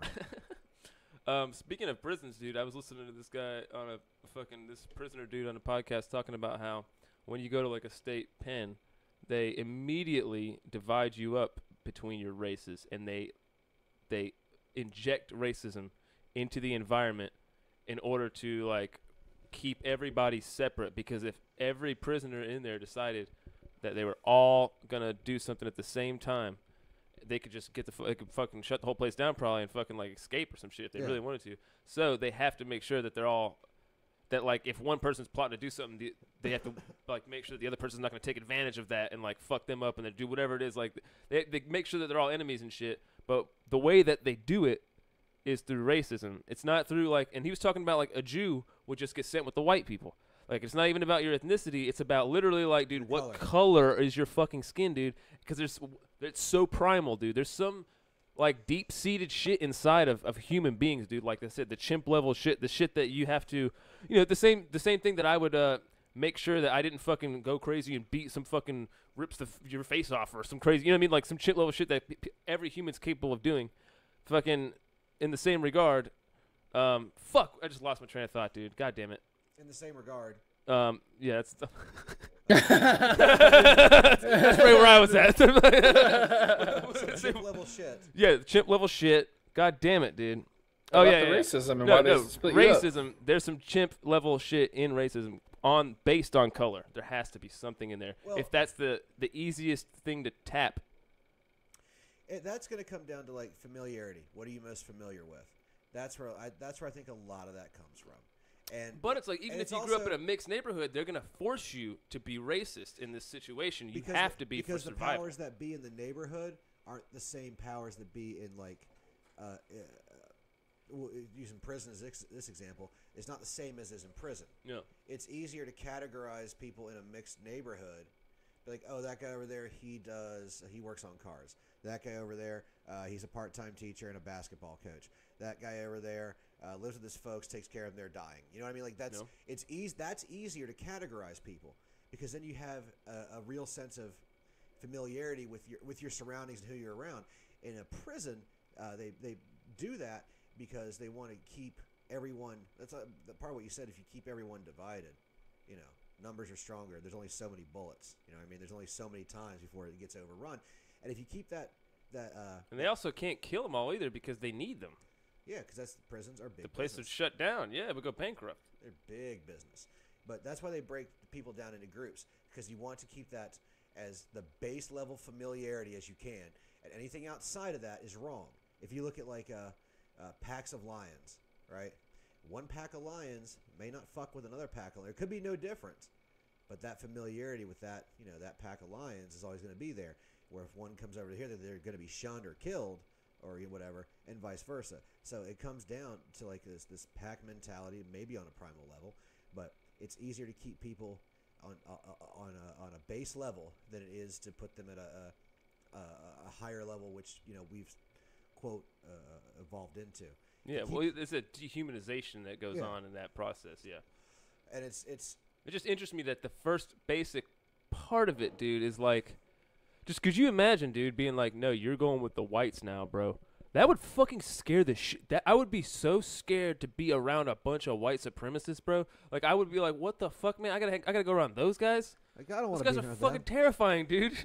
They're ready to fight everybody all the time because they have crazy thoughts. Like they're not well adjusted. They're taking the worst side in life, which is to hate, and then it's like, man, I don't want to have to deal with their hate, dude. Like, everything that they do now, I'm gonna have to stand by that shit. Like, what the fuck, man? Like, I don't want to do that. Can I just read in the corner? That's the thing, dude. You know what they said? A lot of the Jews just go in the library and read, dude. And I was like, that's fucking. Wow, that's hilarious. That it's it's like, man, they really break everything down in there. They intentionally put the Jews in there with the other smarty pants fucking Jews or some shit. Like, what the fuck? Because they think we're evolved. I heard a guy talking about that it was like in Jewish culture, it was more like of a social boon to have, say, somebody who was really intelligent and smart and was like a like a scholar of the religious texts. Yeah. Kind of deal. Like that was as good as having somebody who made a lot of money. Yeah. Like it was equally valuable in their culture, which explains a lot of why there's like so many Nobel Prize winners or so many intelligent Jewish people, dude. Well, that is a stereotype of Jews, which is nice. I don't know if it's like that in Asians, I guess, got the. I don't think it's so much of a stereotype where it's just like. Well, it's more of a fact. I mean, literally more Nobel Prize winners than anybody are Eastern Jews. Maybe what was submitted that year, you know? Huh? Maybe it's what happened to be submitted that year just happened to. I don't know, dude. Maybe they're just ran by Jews. But no, like, as little as I am. Weinstein. Tied to my quote unquote culture or whatever. I've met a lot of dumb Jews. Don't get me wrong. I've met a lot of real dumb people, and so. But as far the reason why I think that my particular part of my heritage, which is very, very little. It's not a ton. I really rely on it because it's fun and it makes people uncomfortable. But I can claim Jew really easy. People get really uncomfortable around Jews. I don't think I'm very Jewish though. It's like a fun thing I do. It gets me off. But like dude, one day Jews are gonna be like, you cannot appropriate Jewish fucking culture. They're gonna check your Jew privilege at the door one day, dude. You better watch out, dude. Hey man, one day you're gonna walk into a bank and they're gonna check your fucking Jew privilege at the door, dude. Like your credit score. Your credit score just dropped 100 points because you're actually not Jewish, sir. You're not a doctor. You can have a 900 if you're fucking Jewish. It's an 800. Whatever it is, you can have 100 higher than that. It's always boosted up, yeah. But like, as a culture, they really do value keeping all the wisdom around, because a lot of that shit's like you got the Torah, which is book 1 of the Bible. Yeah. And then you have and it's all in fucking what do you call it, Hebrew too. That's like fucking hard. Yeah. Isn't that really hard to know? like math's hard too. So yeah. So it's not. Well, I think the complexity of the language, though, if you're learning that language, man, your brain's going to develop in a way that can take on a lot of complexity too. Yeah. If you think about that, because those people that really study those books, man, that's a lot of fucking. And I like the Kabbalah. I like the mysticism part. Like, it's real. It's fucking magic with a K. It's just some of the shit in there. It's mind blowing, and it's almost like archaic to think that that's still something you can use in practice with the modern world. But as far as, like, I think that's where a lot of the culture, because they were always researching, they're always looking for the answer. Yeah. And I think that's, I don't know why that is, but the debates and the quest for knowledge is more important than money. Yeah. Because money can buy you a lot of shit, but it can't make you smart. Yeah. Whereas smart can make you money. Yeah.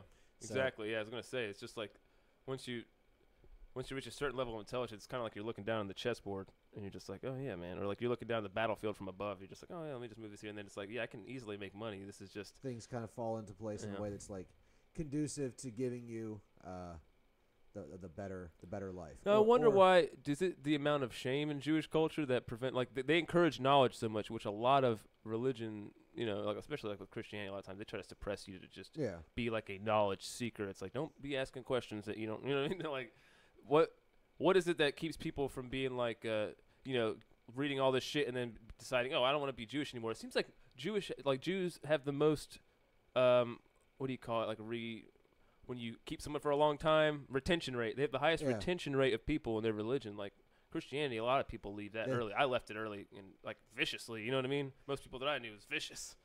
And some of that's like stuff that's been passed down just for years and years and years and years and years. And as far as the retention rate, like for a long time, the Jews were very nomadic. The 12 tribes of Israel and everything, and there was no actual homeland. People are going to say, "What about Israel? What about the war?" Like, listen, I don't have time for that shit. It's not my fucking wheelhouse. But when you have to keep your culture and everything about it alive, you're always going to be retaining as much as possible from as the original source as best possible. So that's why I think maybe the retention is better, because what people forget about the Jews. You can always reference like the Holocaust. It's kind of the go-to card, but if you look at, they've been a forcefully made into a nomadic people. Yeah. And when you're always traveling, you want to keep as much as you had from previous generation around. So I think when you're into the mentality is a forced nomadic kind of way of life, you want to keep all that knowledge. You don't want to lose any of it. You want to make sure you can keep it going. So those people would be extremely valuable then, the people that can carry that much knowledge around, because they're basically like the biggest books, like a walking book at that point, right? Yeah. They're all just like trying to, retain their culture, so they have everything up in their heads essentially. Like the Book of Eli. Yeah. Like, I mean, they had to when they were rewriting it down, just squeeze through a couple parts. But it's like, and by the way, everybody who's not bald is an asshole. I think that's a line in there somewhere. Something about fucking guy hates bald people, or listen, God thinks you're a travesty because you have no hair. That's your curse, to never ever understand what a luxurious mane's supposed to feel like on you. But Jews are cool, I guess. I mean, we're okay. We're not the best. We're not the worst, but there's nothing wrong with Jews. As like it's just interesting culture, man. As far as like you said, the shame, you mentioned shame very like in passing. A lot of it is when you know so much, and you again, it goes back to that powerless kind of feeling. You know something, you can't change anything. That makes you feel ashamed to be smart and to not like know how to be happy like everyone else, because you always have that.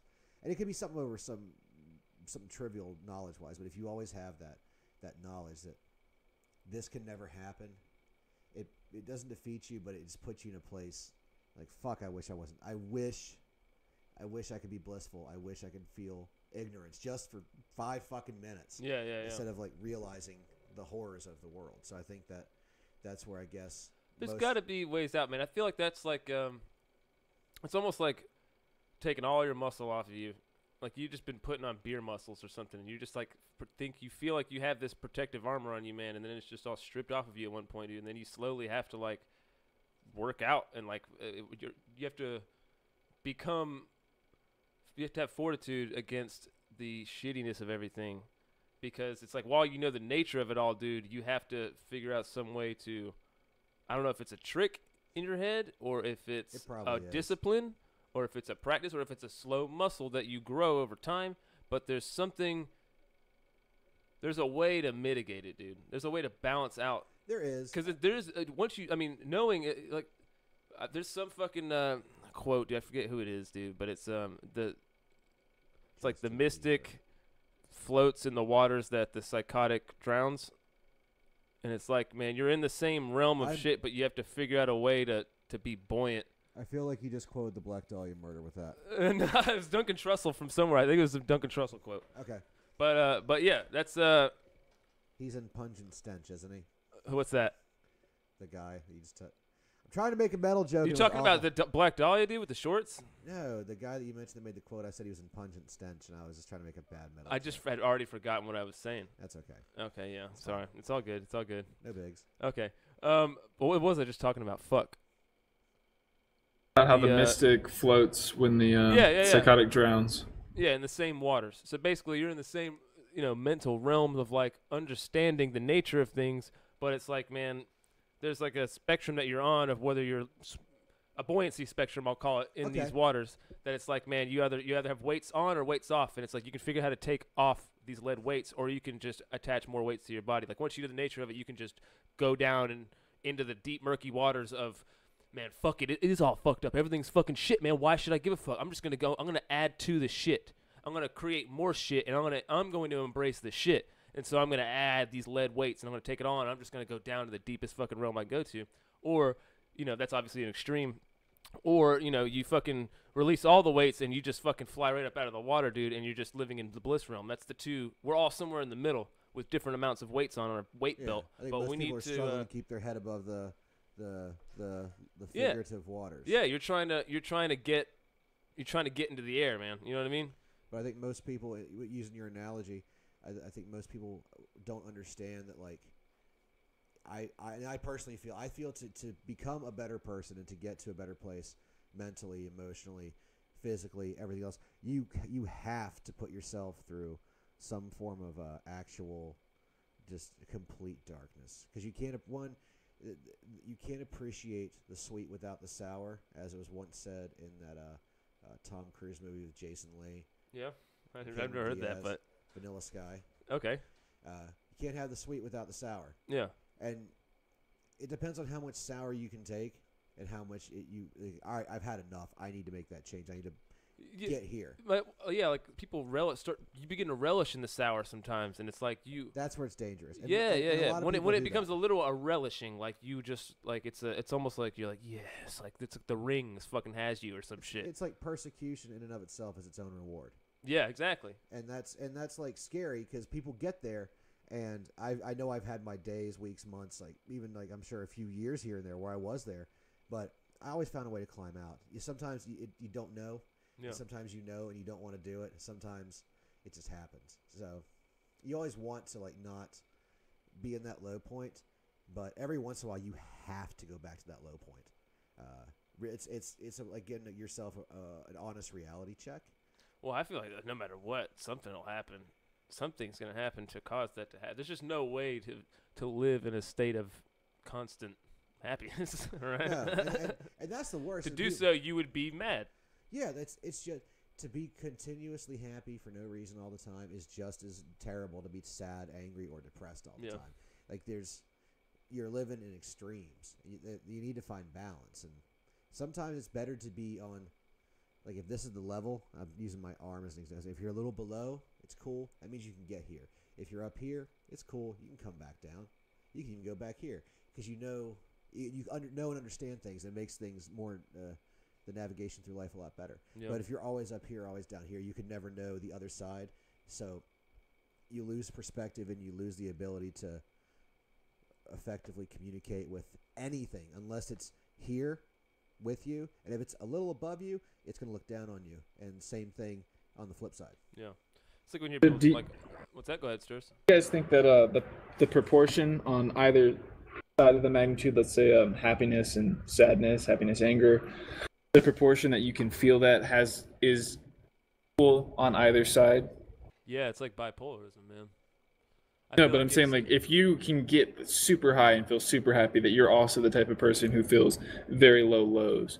Where if you're someone who's sort of mellow and in between and doesn't drift too far from ever in between the two, that it's proportional on either side. I would say, if Mike just guess here, because I don't know, I mean, is that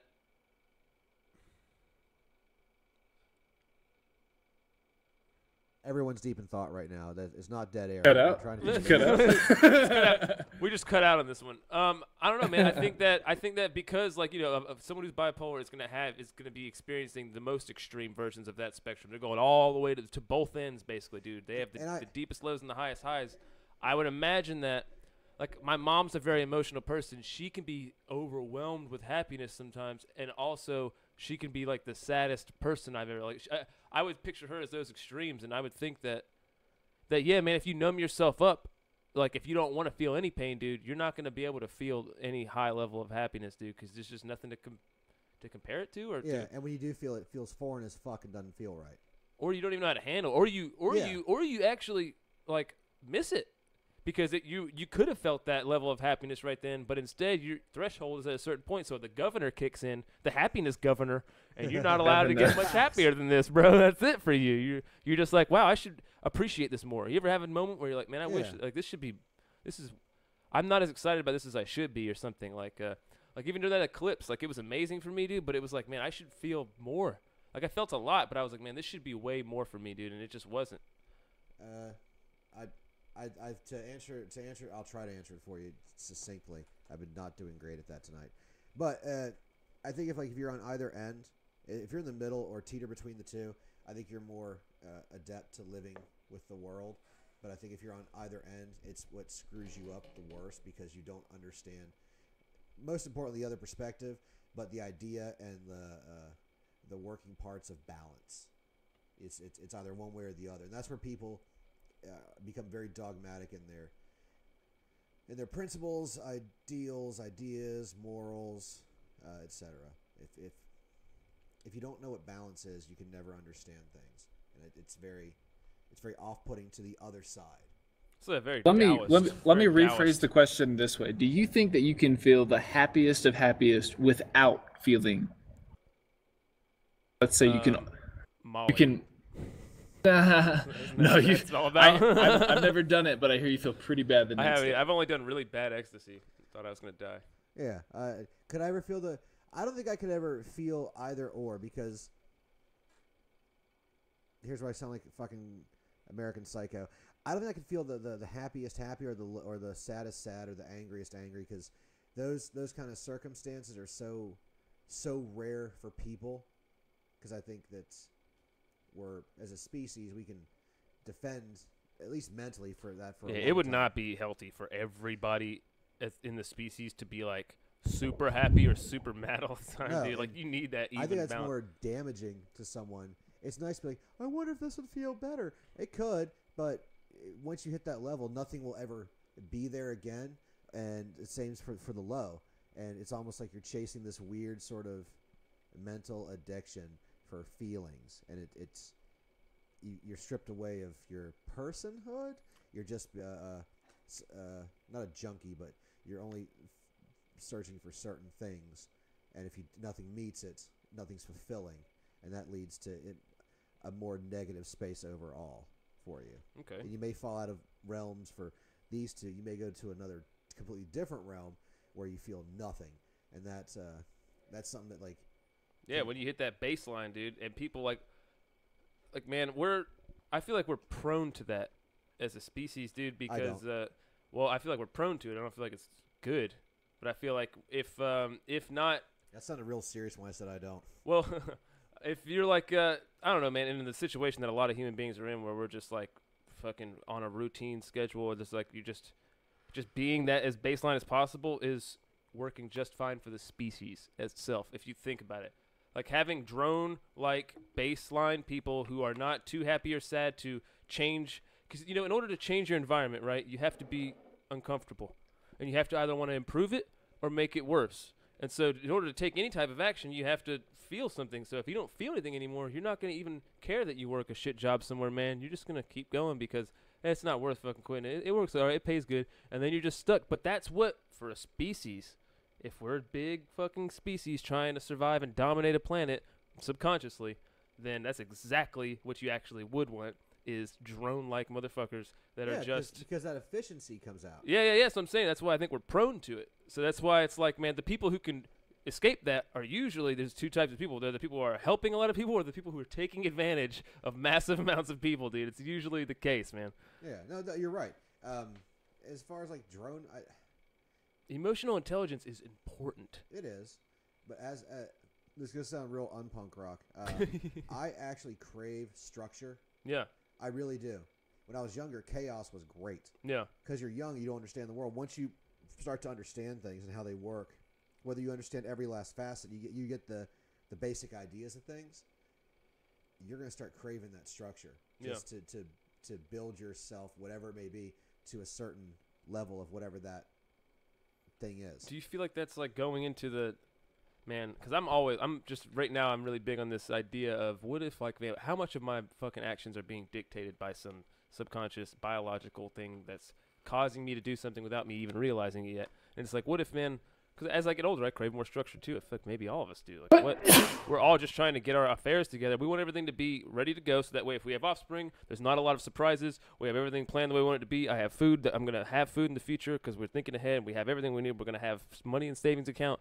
And then it's like the older you get, the more you're like, oh, I need to have more money in the savings account. And you're just like more reliant on that because you know you're going to die, I guess, or whatever it is that's coming up, man. I don't know, man. I wonder how that's got to be a factor in everyone's wanting to become more structured. It seems like as we get older, it's like, man, we're just trying to get our affairs together somewhat.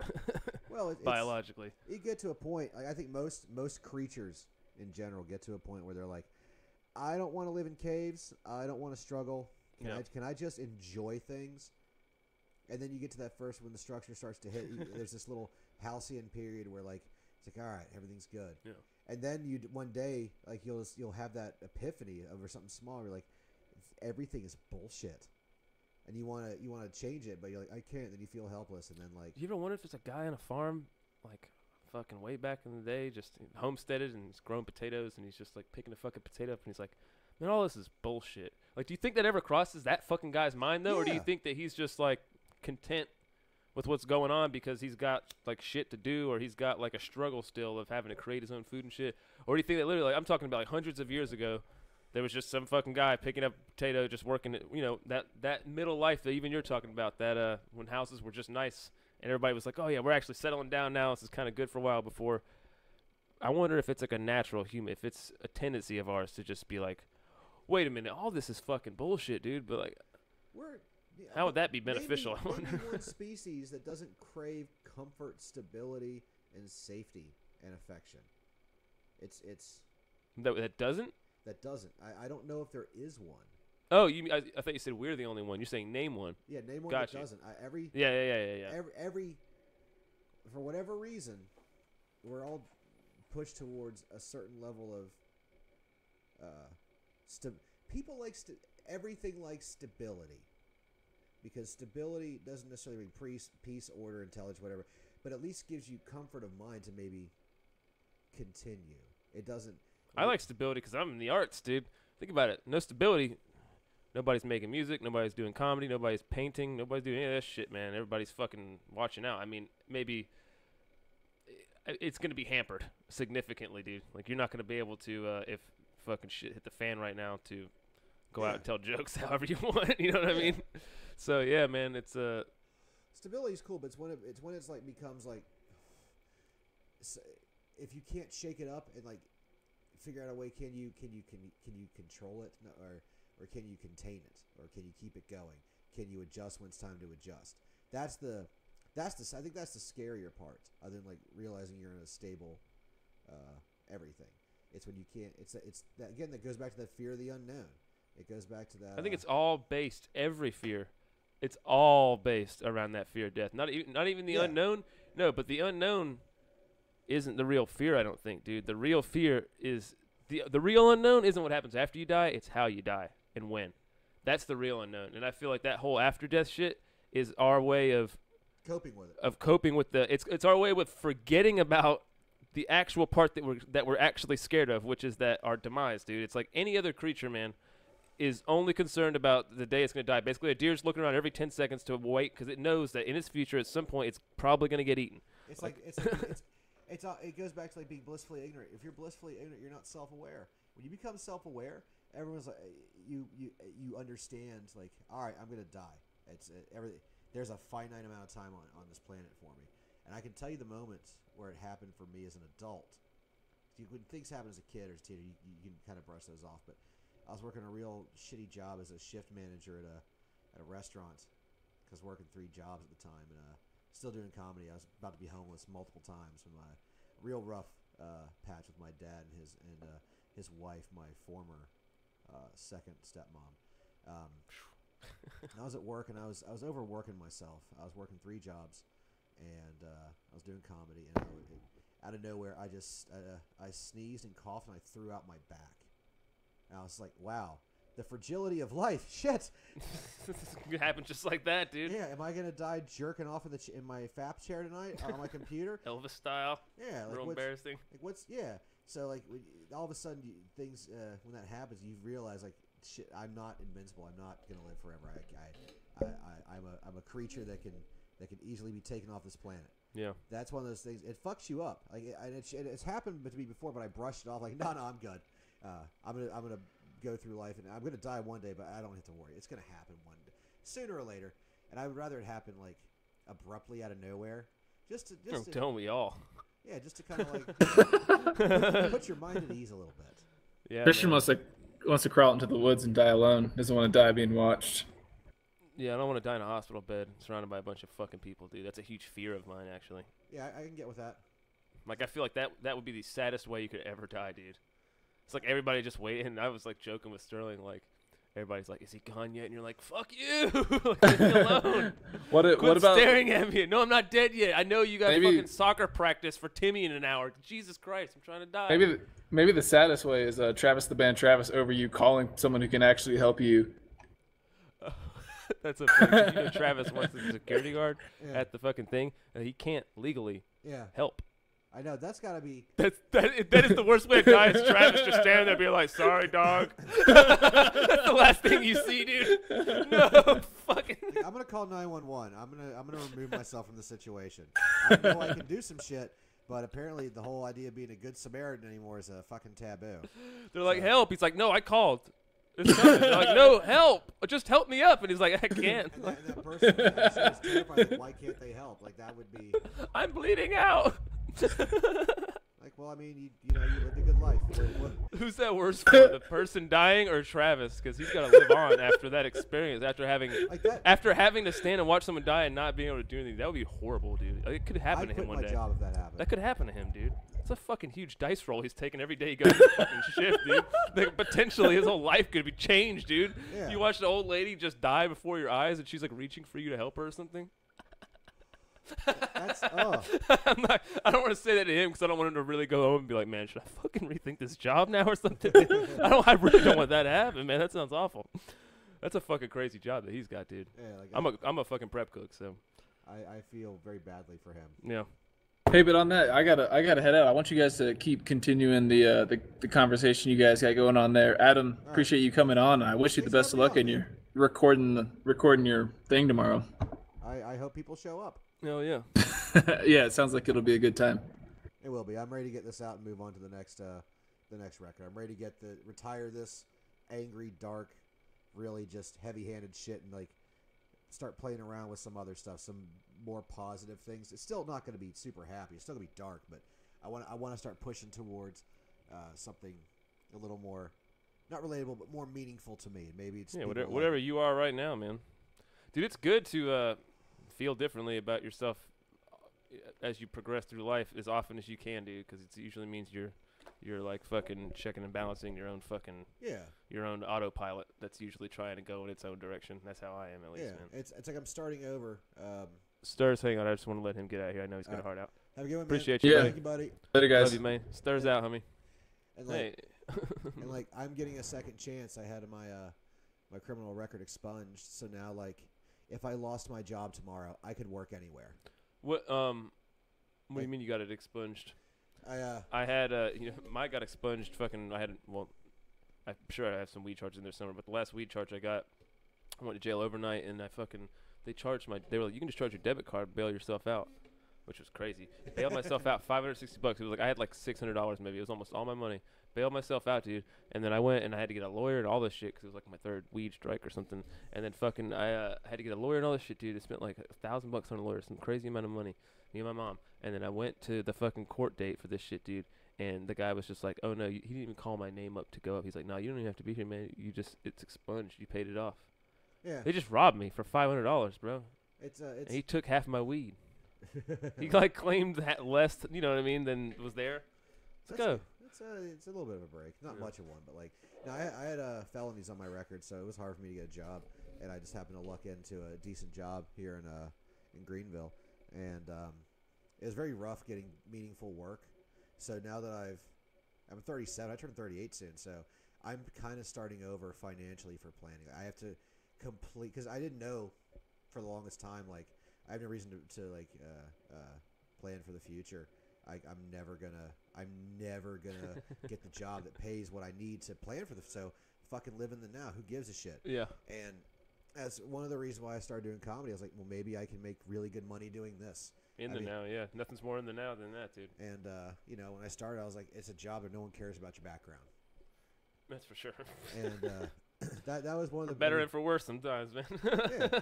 And the other thing was like a weird breakup at the same time. So I had these real dark revelations of like, well, I mean, fuck it, just go out there, it'll either work or it won't. Yep. And I just kept doing it, and it became like a way to handle things, and you know, I do okay. I don't do as well as like a lot of my comedy friends as far as pay goes, but since I got the really good job, like it's most money I've ever made. And to some people, it's probably very paltry because they've been pulling down that kind of money since they got out of college or something. But yeah, you know, I'm now. Hey, it's not, dude. You don't have to like measure your life on a monetary scale. You know what I mean? I know, but like, it's nice to be able to like, if something happens, I have the ability to take care of things. Yes, without a doubt. Because growing up, up until I got in trouble, it wasn't even like my parents were rich or my grandparents were rich or anything. There was always that like, I still have enough going for me to where like, I'll be able to survive. But then when you get that big X against you, all of a sudden it's like, well, I don't have a lot of options to improve my life, and I never thought it would come off. And then like almost 20 years later, I get this information from the state of North Carolina that I can get it expunged, and I paid like $8,600 to clear my record. See, they were like, we're running low on cash right now, so if you want to just get all these criminal records off, you can just fucking give us some money, dude. It's true. It's so fucking crazy how that happens. Like, Yeah. it's literally what it is. But the thing is, like, once you, it is, but That's like, fucking crazy, dude. But like, once you can do that, all of a sudden, opportunities to start coming towards you. You're like, oh, so this is what, like, not freaking out over, like, am I going to eat this week? Yeah. Like, this is what this feels like. Yeah. And I've been very slow to adapt to that way of life because I mean, I'm not making like $100,000 a year or anything, but I'm doing well enough to where like. Everything's covered. I can put a little money back. I should be doing better at that. Maybe don't buy as much like fucking comic books or whatever, but you don't need all those records. They're just things. You like them. They give you some weird comfort that you Yeah, but otherwise would you just have money? That's the lamest thing you can Yeah. ever have, right? Think about it. What's the lamest thing you could ever have? It's just a bunch of fucking boring ass pieces of paper laying fucking around, dude. Yeah, like I mean, sure. Can I turn this into some cool shit? What the fuck? Can I This turn paper's this into, fucking like, an boring. Experience of something for fuck's sake. But having that option again, man, it's most people that I know, especially a lot of comics, don't know what that's like. Yeah. Because when you're an artist, you kind of take a vow of poverty. You really do. You know that unless you make it, you're going to grind it out. Yeah. And you're not going to make a ton of money. So for that passion, you push as much comfort away to survive, so you can keep doing what you love. And eventually, like, and I think it's dumb when people are like, I got to go all in on this. I'm like, no, the fuck you don't. Because when you go all in on one thing, you become like one-dimensional. You become very boring. Yeah. And that's all you're known for. I would rather be multifaceted and do as many things as humanly possible. And now that I have that freedom to do it again, to now that I don't have those strikes against me, I want to be able to live the life that I don't want to say I was denied. That's a fucked up. That's a very shitty way of saying it. The life that I kind of put myself into a very precarious situation for a long time, and now I'm not in it. And now I can actually do some shit. And I hope that like a lot of it is good. I know that I've fixed myself. If I talk to 27-year-old Adam, if I could go back in time and say, hey man, you got a minute? I'd probably tell me to go fuck myself. I don't know what I'm talking about. Straight up. Yeah. I was very dogmatic in a lot of things. Very unable to grasp any form of positivity or any form of like comfort or any form of like some form of normalcy. Yeah. To where like not everything's a big bag of shit. I would tell him like, yeah, it really does get like it's still gonna suck a bag of dicks within a bag of dicks. Like it's still gonna be rough. You're gonna have those spots. Yeah. But now you don't have to worry about it as much. Now you can start to relax. You can try some new things. You can be, I don't want to say evolved. That's a shitty thing to say. You can be a person. You can be the person you strive for, and even if you miss the mark, as long as you really give a shit about what you're doing and you're doing it for your reasons, you're going to be a success. Because success, even though it's measured by money and it's measured by admiration, it should be measured by the person you were before. And this, I'm going on long, my own longer timeline as opposed to like, just like stage to stage to stage, like baby, toddler. Like yeah, I got you. I've got to that point where I can. Well, I'm still skeptical of things like happiness and all sorts of other shit.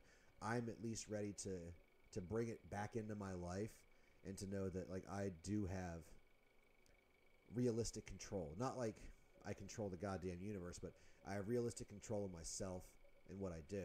And I still do shitty things. Like, I still do shitty things. I'm not remotely close to a perfect person. I'm not even striving. My day-to-day is I try to strive to be as neutral as possible.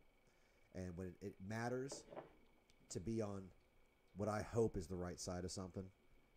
So, for me, being neutral. My cat's knocking on the door. It's great. Keep Ooh, talking. kitty. All right. I'm gonna wait. I want to see this kitty cat. Come on. Oh my goodness. So cute. So cute. I don't know. I like where I'm at now. I can be a person again. I can be. Again, it goes back to that structure thing that I crave. I can be a number. That's not a tarnished number. But, you know, I'm still going to make mistakes. I'm still going to fuck up. I'm still going to piss people off. It's okay. You want to come and visit? You want to come up and visit? No, like that's what the way I value someone as a person, I guess, is just, I don't know, man. It's such a complex thing. It's like, just how nice they are, how happy they make other people, I guess, dude. Like literally, it's more of like an output thing. Like what's your output? Like even if you're a miserable cunt on the inside or something, but you still make sure that you only project the output of what you're putting out into the world is still making other people happy. I feel like there's still nothing wrong with that. Almost like the David Tells of the world, where it's like, I'm sure, dude, I'm sure it's very dark in his mind. I know he like hates himself and his comedy a lot of the time and shit, and he's never happy with himself.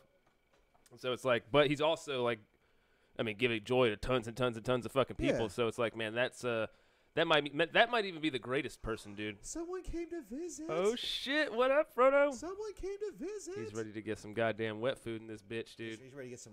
Is it asshole hour for you? It's asshole hour, dude. Jesus Christ, he's just really fucking jumped up here and made himself known, huh? Yeah, we have asshole hour at our house. What's that mean?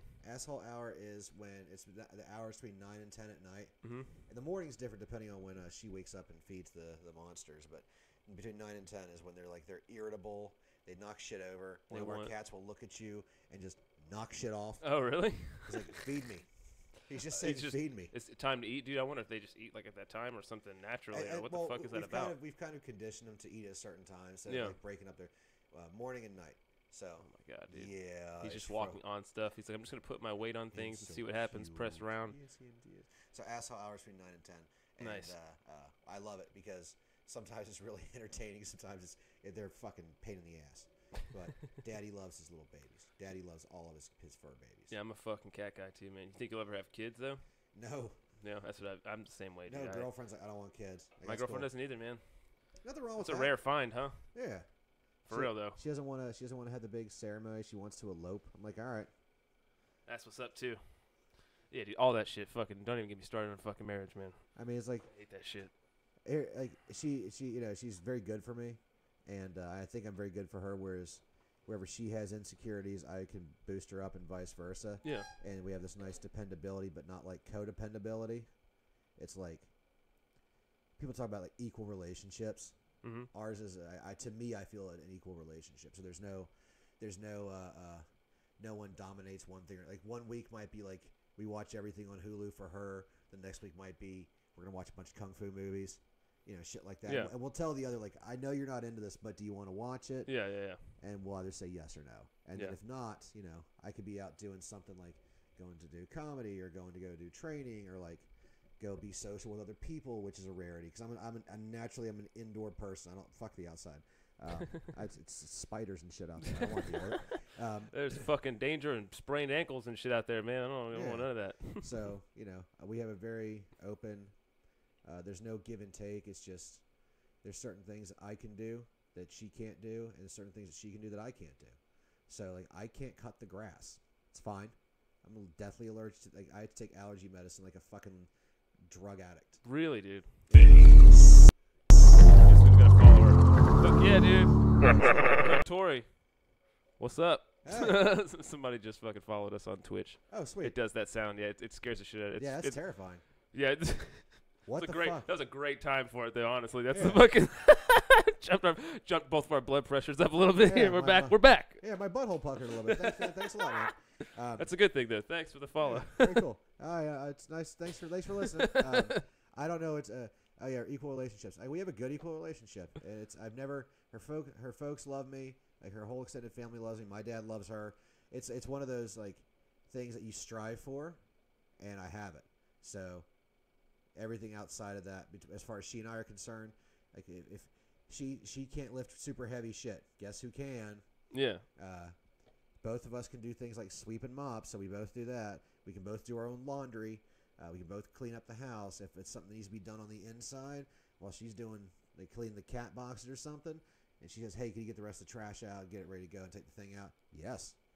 When you eat a hamburger, does she eat a hot dog? No. I'm just following the motif here. No, hot dogs are bullshit. Go vegan. Go vegan? Yeah. Yeah? Yeah. You vegan? I'm trying to be. How's that going? I love lattes too much, guys. I mean, straight the milk thing? Yeah. It's not even cheese. I mean, I love cheese, but not like she loves cheese more. But the lactose inflammation. It is. But I like the idea of the vegan lifestyle. I have been.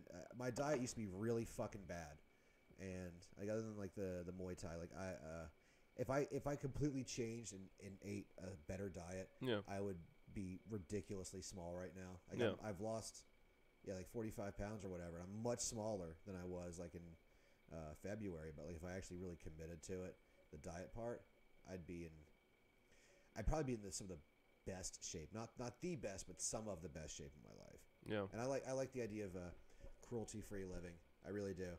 But what that was? Hang on. That's fucking hilarious, dude.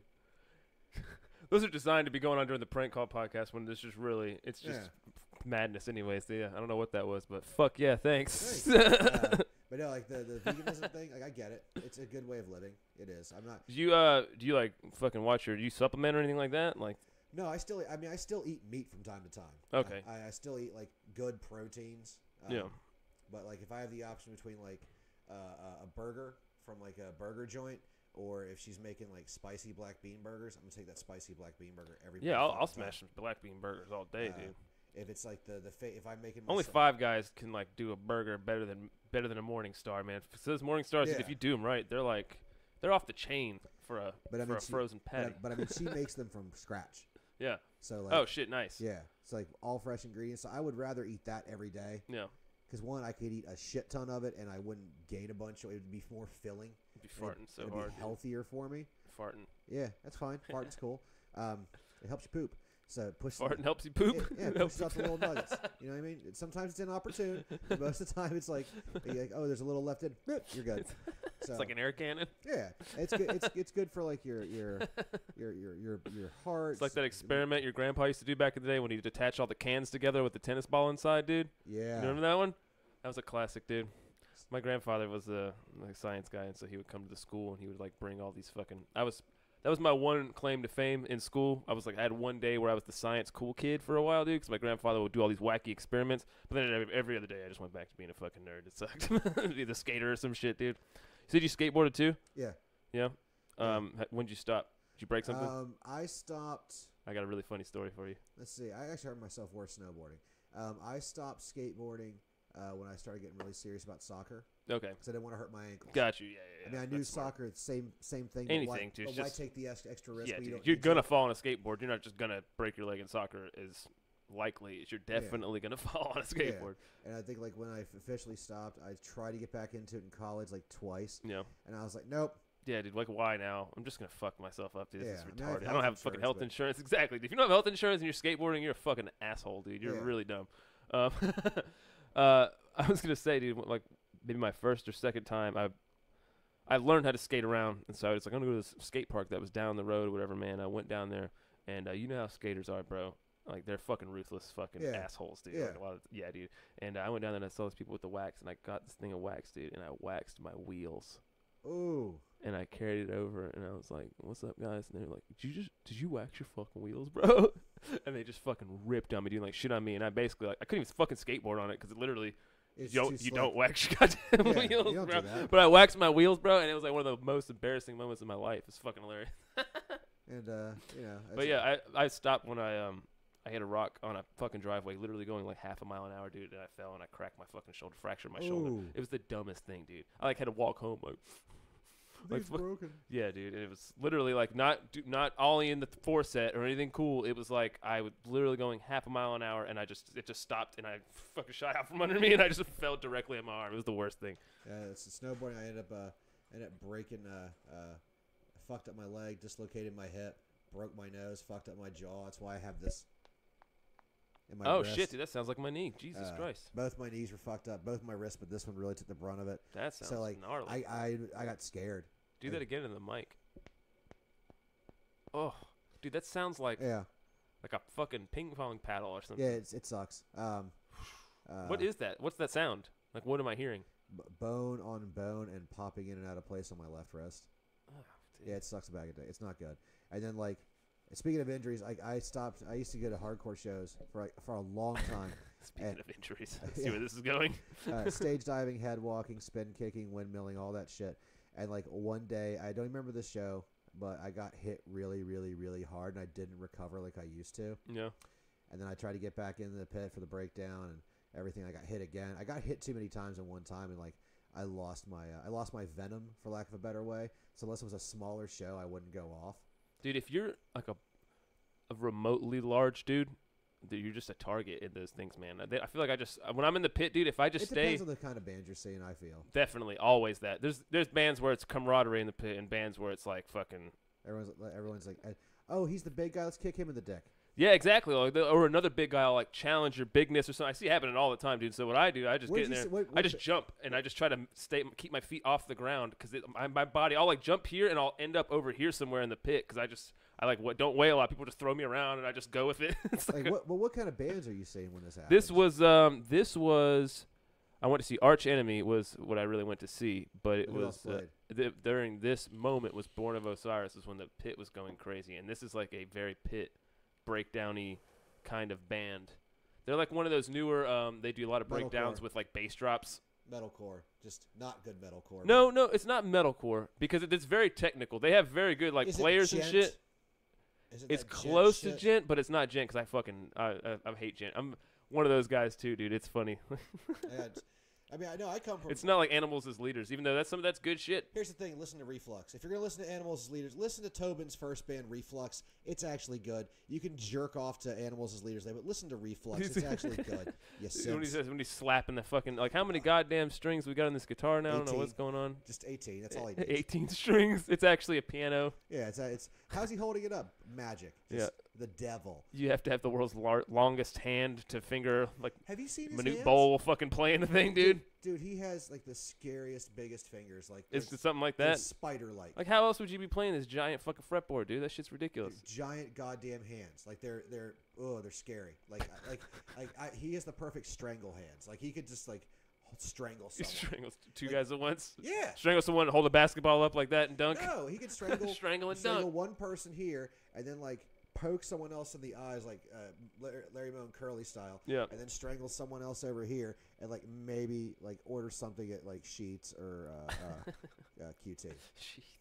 Sheetz is far superior to QT, it is, man. Obviously. It sucks that QT's even like Wawa versus Sheetz. It depends on the Wawa and Sheetz. Suck a dick, everybody. That's my opinion. Yeah, don't say that in Philly, dude. You might get knocked the fuck out. Philly's passionate place. A guy will literally knock you the fuck out over a Wawa. Oh, I know. But there's always the good Wawa and the bad Wawa. I've been to several Wawas, and there's the good one and the bad one. Oh, yeah, there's the one where like everybody outside is just waiting for somebody else. It seems like there's just a lot of people out front waiting on other people. You ever go to those gas stations, dude? Oh, yeah, you got a meatball sandwich? They're great. They're fantastic. No, I just mean there's just people standing out there, and you're like, what are we all waiting on, dude? Are y'all waiting on somebody, or we're just all chilling? Oh, we're just all chilling out here. Got it. Okay, cool. Not weird. Let me get the fuck out of here quick. Yeah, but like hardcore shows like Born of Osiris, like that sort of stuff. Yeah. Those kind of pits are different from like say Madball or Hatebreed. At a hardcore show, like a Hatebreed hardcore show, is different from Hatebreed supporting like traditional metal, like more metal bands. Yeah, hardcore kids are fucking vicious. Like you mean at a whatchamacallit, at a Hatebreed show, it's more dangerous or whatever. Yeah, like the mosh callouts were so ignorant at one time. I was like, I want to see this place turn into a fucking war zone. Like, yeah, dude. When you hear shit like that, you're like, hey man, Hey, dude, I don't want to die. But like those pits are so. Like, you talk about the camaraderie. Like I've taken those knocks at those shows, and like I've had most of my teeth kicked out or punched out. Really? Yeah, I've had my jaw. I've never taken any big damage. Jaw dislocated a couple times. I saw a kid get his jaw dislocated. He got kicked in the mouth by our lead singer of Slam Dancing, dude. Dude, it's like a spin kick, and literally a kid gets fucking Bruce Lee in the goddamn jaw, dude. Yeah, but see, that's fucking crazy. But see, like that to me is more normal than like the long hair pits, where like it seems like it's rough and there's like the push pit. Yeah. But I prefer that extremism because one, it gets your guard up. Like it's teaching you to protect yourself against the problems of the world. Yeah. But like, it's so much more aggressive. Yeah. And like if that's more of a trial by fire. If you can live through that, like it's a weird way of earning respect from your peers. Yeah. Like, oh, you were there for that? Yeah, that was when that kid got his arm kicked off. Yeah, I remember that. Yeah. Oh, when the chainsaw came in, they raised the devil, and they're like, yeah, dude, that was a crazy fucking show. Someone actually summoned a demon that everyone had to collectively fight, and it just ripped dicks off left and right. Oh, when you took that security guard's leg off and you fucked him in the ass, like during the circle pit part, that was dope. Like, there's always, they're so violent. Yeah. They're so fucking violent. My favorite pit is a good, like, hardcore death metal. Not hardcore, sorry, that word's fucking. I know, you can't use that. No, like, just a straight up death metal. There's a lot of hair. When there's a lot of, but everybody's just standing there like this and watching. When the people are like, everyone's just watching the guitarist shred or something, man, and there's just like the beats don't really support a lot of. It's not a lot of breakdowns and shit like that. You know what I mean? It's just a lot of like a melodic death metal concert or something like that, man. Like if you went to an old In Flames show back in the day before they, god off atrocious route. New metal. Dude, that was like one of the things, man. It was like metal. Just gradually breaking your heart. Every album, you're like, guys, no, don't. And it's like the lead singer just went full on, like he wants to be Jonathan Davis. It was like he got castrated, dude. Well, I mean, like. All right. He used to have really good lyrics, dude. Like back in Horacle and fucking Jester Race, Clayman, all that shit. Dude, his lyrics were fucking great when it wasn't just all centered around. It's like he reverted back to being a teen. It's like I think he's just writing for teens, dude. Well, that shit sells. It's hard to be a band in any. Definitely hard to be, especially a fucking Swedish melodic death metal band. It's not like you're getting paid. All right, so we'll talk about something real quick. The band Terror, Scott Vogel used to be in Buried Alive, but Terror is a relatively well-known hardcore band, and they're touring with a band called Knocked Loose. Now, I don't give a shit about Knocked Loose. I don't hate them. I don't like them. I've heard that sound before, but the kids really like them. And as Terror gets older, you know, hardcore is dictated by youth. The music that we like is really dictated by weird nerd aficionados and youth. Yeah, that's just the way it is. And because it is dictated by youth, that's now it's the only way to stay relevant. With, you know, I hate to say the cliche of social media, but with the ability to find so much now, it used to be you could be in the punk rock band and tour, and no one would be like, "Oh, cool, there's a show." Yeah. Relevancy was not really the thing. There was something to do. Whereas now, it's the more that you have behind the band. It doesn't even matter like it's the hype or like it captures that youthful energy. That becomes the goal, is to retain that. Yeah. And as you get older as musicians, I'm guessing, it's trying to keep up with that is fucking murderous. Yeah. And you got to stay relevant. Like, what was it? I forget the band's name, and it's gonna bum me out for a moment. But like, people thought they just quit, they just fell off. They just didn't put out a record for like 4 or 5 years. Yeah. Oh, I know who it was. It was Converge. Oh yeah. Because they got a new record coming out in November. The Dusk in Us, available on Death Wish. Not a plug. I'm just telling you, no, it's fine, dude. It's a good record. From what I've heard so far, they've put like 3 or 4 tracks out. It's real good. Yeah. But like, I had a conversation with a buddy of mine, and no one knew if they were going to be touring again. They did a festival, and they played one of their old, like their genre-defining records, Jane Doe at Roadburn. But he was like, "Yeah, Converge kind of fallen off." And I was just like, "Why do you say that? They haven't put anything new out." I'm like, they just put. They can take time, for fuck's sake. Like they've already defined something musically. Just because they haven't put something out in a long time doesn't mean you fell off. Like, well, also it's like, man, I know from music especially. I do a lot of music shit too. Fucking, there's a wall, dude. That's like, man, if you're trying to push shit out past the wall, it can get real real fucking squirrely out there, like in the waters of what you create. Like, you might not make the best shit possible or something if you're fighting through. Fucking like you.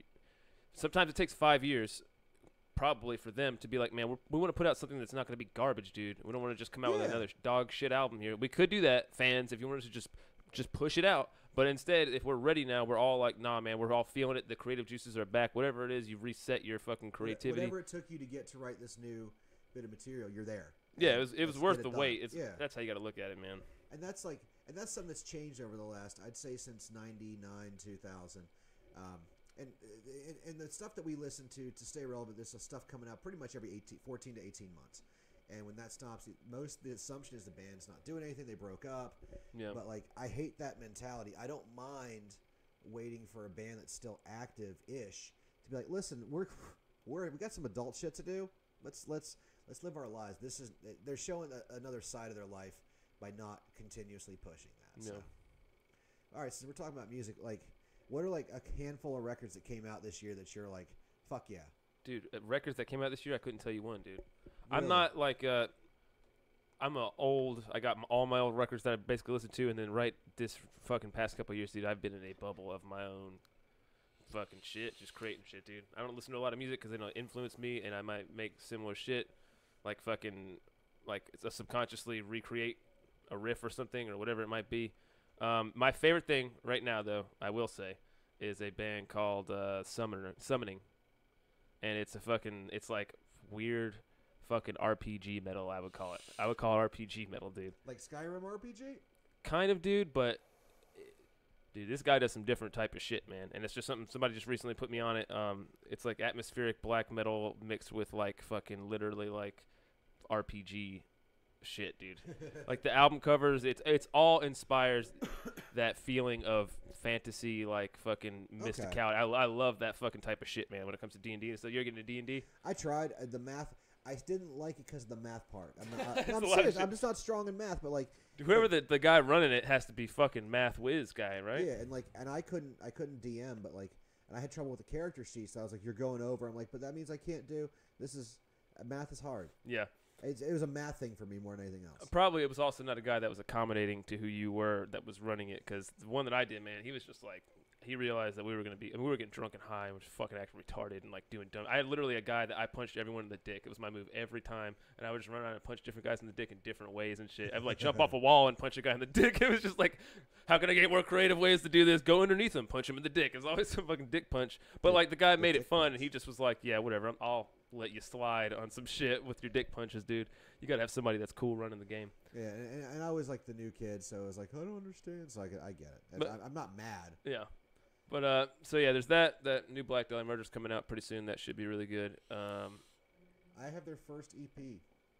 Which one? The Unhallowed, or the one before that with Burning the Hive or whatever it is. Burning the Hive, and there's another one. Burning the Hive was, I think, on Unhallowed. They put it on there, but it was a Cold-Blooded Epitaph, I think, or something like that. That's it. Or cover painted black at the end, which is fucking amazing. Yeah. Yeah, that's a great album. That's probably one of my favorite albums of them. But I think it was just because of the time capsule that I was in. Yeah. Even that Abysmal I really liked, as far as just the Unhallowed and Miasma were good too. Yeah, well I like the melodic death metal shit that they were doing, but when they stepped into the fucking whatever they did, that hardcore death metal on Abysmal, I was a really big fan of the switch up. It wasn't like Everblack, which was like just straight. I didn't even hear that one. That was just a pure death metal album. It was like literally not melodic hardly at all anymore. It was just fucking like crusher. That one is like a fucking speed metal album, dude. That shit's fucking. That should light your goddamn record player on fire, bro. All right. That's a good one. I'm a pretty big fan of it. It took me a minute to grow on some of the tracks, but if you go into like the deeper cuts instead of the two main songs that they put out or whatever that were like the popular ones you might see on YouTube, it was all right. Those are the promo songs, like the teaser songs. Yeah, those are not the best ones in the track that'll have you like. It's one of the things where I would like try to play drums to it and just laugh at myself. It's so fucking crazy. Like, I think for me, it's been a really big year for music for me. Okay. So I'm gonna give some props to some bands. Do I say props? I don't know. I don't know. Are you what's his name? Fucking I'm hype. What's that? Randy Jackson? Didn't he always give props or kudos? He gave kudos. I think. Kudos. Like as far as like really big records for me, this is sad that I actually had to go look at my phone to know when I put them on. 'Cause that's the problem. Like, what do you mean? Because I don't remember what came out. You know what I mean? I have to. Like, I don't know what's so like. For me, the new Integrity LP, Howling for the Nightmares Shall Consume, you need to listen to that. Like, just the bottom line. It's their they were a hardcore band, but they haven't put out a hardcore record in a while. It's just next level good, just amazing stuff. New Mutoid Man, War Modes, really good, aggressive. I don't want to say like southern rocky kind of metal, but it's just you get that kind of tone from it. It's real good. This band called Color Film, which is Daryl Palumbo from Glassjaw. It's this side project. It's like Mega Man 2 music to me. It's real good. Full of Hell's trumpeting ecstasy. Very good for what it is. Like that grindy, fucking gnarly. Just it's very aggressive. The new At the Drive-In's cool. Like I'm going through my phone, rifling off records. Incendiary put out one of the best hardcore records this year called 1,000 Mile Stare. Yeah. It's real good. I like it. The new Zayo record, Well-Intentioned Virus, is really good. It's a good return to form for what Zayo does. It has that Zayo sound to it. New AFI record. Really? It's a good melodic hardcore record. I love AFI. I'm never gonna. I was big on them when I was younger, dude. My mom got really into. My mom loves AFI. It's pretty funny. That's one of those bands. She's like, I just love that band. I was like, I listen. Huge crush on Davey and his voice. Davey, dude. That was one of the things. My fucking best friend was like gay for Davey, dude. What's up with that? What's up with dudes being gay for Davey? What's going on? What's up? What is pretty? What is it about? It's just the prettiness. He's pretty. He's the prettiest goddamn guy. His voice is good. His voice is amazing. Listen, he's my Dark Morrissey. All right, I would cuddle the shit out of that man. No, homo intended. Fine. Listen. I just want to spoon him. Straight up, I would. He's huge influence on me, believe it or not, as far as like a lot of the music I listen to. Yeah. Code Orange from Pittsburgh, pretty much put out the most relevant hardcore record this year. Genre defining. They're one of those bands I didn't like at first, and like their first LP was whatever. It was good, but it wasn't my thing. And then they put out this weird split with one of my favorite bands, Self Defense Family, who put out a couple 7-inches. I'm waiting for more stuff. Good, just amazing. I love Self Defense. But Code Orange put out this record called I Am King, and it was a mixture of like disembodied, what they were doing on their first couple of records, and Converge, like mid-career Converge. And then they added a bunch of new elements to this new record, and it's just heavy and crushing. It's just one of those things that it came out of. It wasn't something that I didn't think that I was really going to enjoy, but goddamn, like it's relevant. It's going to be a genre-defining moment for hardcore bands. Man, you gotta wonder how the fuck how do these dudes stay alive, man, with working. Well, some of these bands tour. Like Integrity is one of those. They gotta have the most grueling tour schedule, bro. Oh, Code Orange, yeah, a lot of them do. But like, imagine being a vocalist or a drummer. Jamie, the fucking drummer, dude. He does drums and vocals. Oh God, dude, he's literally like. He's exhausted. He's probably like, yeah, I'm getting half the money, right, guys? Y'all are giving me definitely more money than you assholes get. But he's a fucking good dude, by the way. Just in case, Run the Jewels. Like I don't listen to a lot of rap or anything, but like I know it came out Christmas last year, but physical copy came out this year. Withdrawal, band out of Canada, put out just a great metallic hardcore record, almost more thrash metal in some parts. It's called Never. What else? I have to go through all my shit because this band called Spirits, like a straight edge hardcore band that reminds me of my favorite band. Because every hardcore kid has their favorite straight edge band, like it's Minor Threat or like Earth Crisis or Floor Punch or whatever it may be. Every straight edge, I hear that and it's just fucking. Oh my God, it's a trigger word for me, dude. It's a trigger word, dude. But like my favorite band from that kind of music was, obviously Minor Threat was an influence, but this band also from DC called Battery.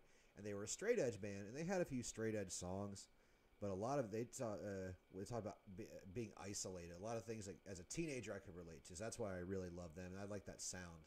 Dude, straight edge kids are like the Republicans of death metal, dude. No, it depends. It depends on which ones you meet. Because I met some. I know a few cool ones, but most of them are. They just sound like the same shit your dad would say. Though, like, no, listen, man, no drugs are bad.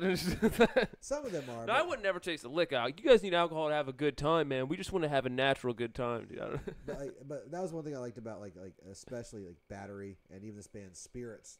To me, they're very in the same kind of level. Like they have one or two songs. They talk about a lot of.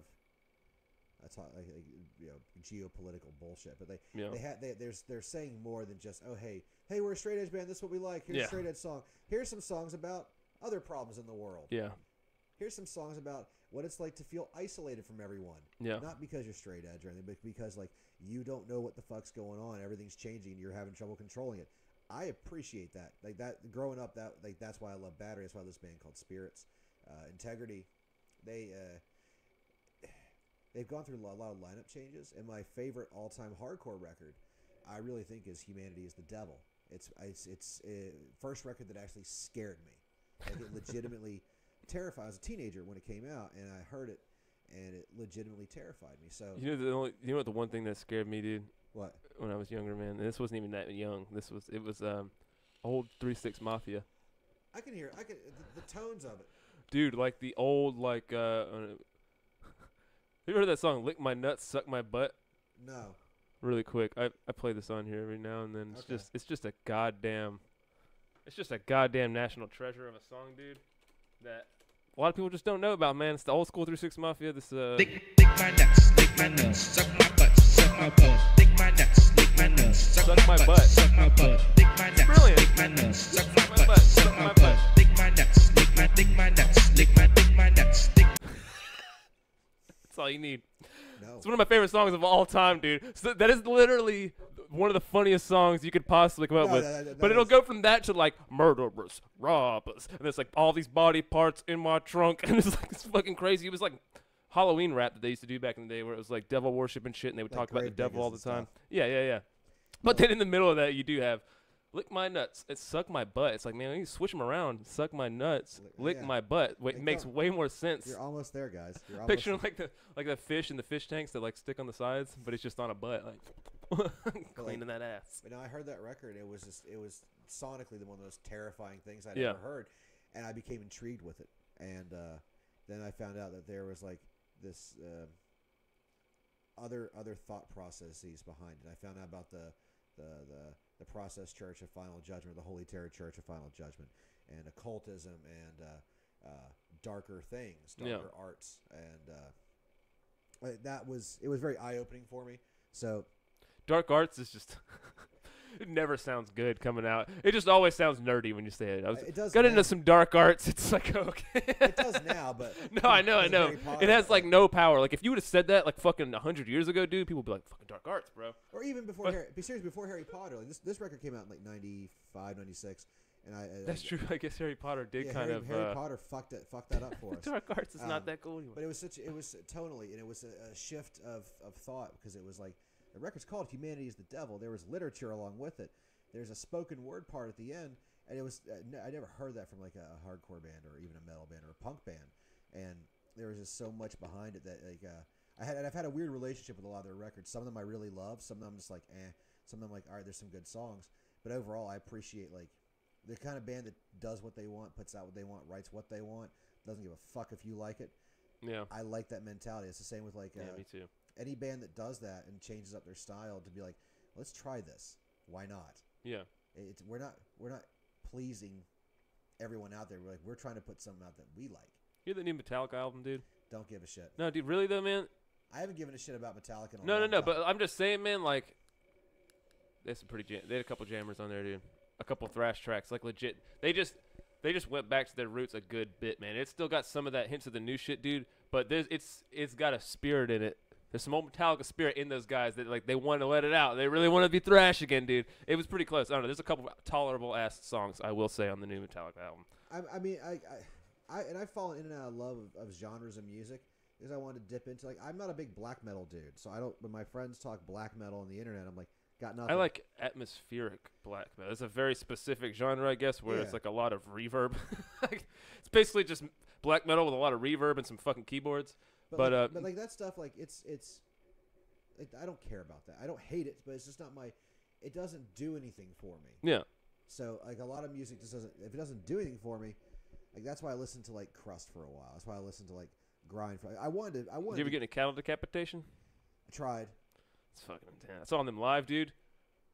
I was amazed that they produced the music that they have on the album. You know what I mean? Though it's just like what you hear in the album. It's just one dude playing fucking guitar, dude. It's all one guy on guitar, and it's just like a guitarist, the bassist, the singer, and the drummer, man. I thought for sure there was another dude playing guitar somewhere in there, but nah, man. This one dude is just fucking shredding like this dirty-ass wooden electric guitar that was like stained up and shit, and they were just gnarly. Dude like spit loogies up in the air and ketchup in his mouth, and he's just fucking. They were like the gnarliest, nastiest fucking band ever, dude. It was some different shit, dude. Cattle Decapitation, they're legit. Like they're fucking. It was a great show, but God, dude, that is like the That's like the scariest shit you can get nowadays, bro. I think because like I delved into a little bit of that stuff. It's just like, oh, okay, this to me, a lot of that stuff is like this is a newer version of this. Like a newer version of Cannibal Corpse. Yeah, or like something like that. There's a band called Nails. I don't know if you heard there. To me, it's like a more modern. It's not the best comparison. It's the one I'm going to use because I'm being lazy. They're like a modern Napalm Death. In their approach to stuff. Napalm Death's very thrashy, right? Isn't it? They're the kind of like the inventors of grindcore, for lack of a better way of putting it. See, I don't really like. There's still like subgenres of aggressive music, and that I don't know about or don't know enough about. There's a million fucking subgenres. Have you ever been on Encyclopedia Metallum website? No. It's like these guys that they have basically fucking every metal act ever gets put on there somehow, dude. I made like a fucking couple metal songs and had them on SoundCloud, and I got put on there. Like it's literally, and it's all labeled by genre, dude. And the fucking genres on there, bro. There's like, it's like porn. It's like porn categories. Like the same amount of genres. If you were trying to look up like a metal band, it's like you were going to look up some porn. Like what kind of porn? You have that many options to look through with metal, just in that one like microcosm or whatever you call it, macrocosm of music, just in metal. It's not like that for many other genres, dude. You know what I mean? Like I think any genres that do that, they're not being pretentious. It's just, this is what we think it is. It's complicated. So like a lot of stuff I just never, like I said earlier, I didn't really gravitate towards. Some stuff I didn't like. I liked a lot of it. It's like wine, dude. It's like somebody who drinks a lot of wine can taste the difference between all these different types of wine, and maybe even where like the region that it was in and all this different shit. But some people, it's just like wine just tastes like shit. Yeah. All of it. You know what I mean? Yeah. And it's like the person who just doesn't like wine is somebody who just doesn't like metal, but somebody maybe who just gets into that world, that whole fucking I guess that world is fucking gonna be able to differentiate the flavors because they've gotten used to it. It's an acquired taste. Well, not like that. If you're gonna go into something and you really like it, you want to know as much about it as possible. For sure. And that goes back to that whole idea of like everyone has their own personal quest for Faustian knowledge, whether it is or not. You just want to. Maybe it's because you, deep down, you want to know about stuff. But, like, I jumped around in genres to find out what spoke to me. I hate to use that term, but hardcore, certain punk, like, screamo, like, not like the Hot Topic shit, obviously, but, like, bands like Page 99, Neil Perry, that sort of stuff. Weird, melodic, chaotic hardcore, scary stuff. Less straightforward, like, youth crew hardcore. Stuff like tough guy hardcore. Like I liked certain aspects of all of it, and like it was a lot of tough guy hardcore. Yeah, sounds like if you're going to the tough guy hardcore, you're going to fight. You're just gonna go get in a fight. It's gonna basically happen. This is all it sounds like. Oh, you're going to get in a fight tonight. Gosh, you tough guy hardcore. Yeah, tough guy hardcore, brutal, fucking like what other crazy fucking testosterone filled words can you throw into that? Like to throw a warning out. There's also beat down hardcore. Beat down hardcore. There you go. Jesus Christ. Yeah. Dude. It's war music.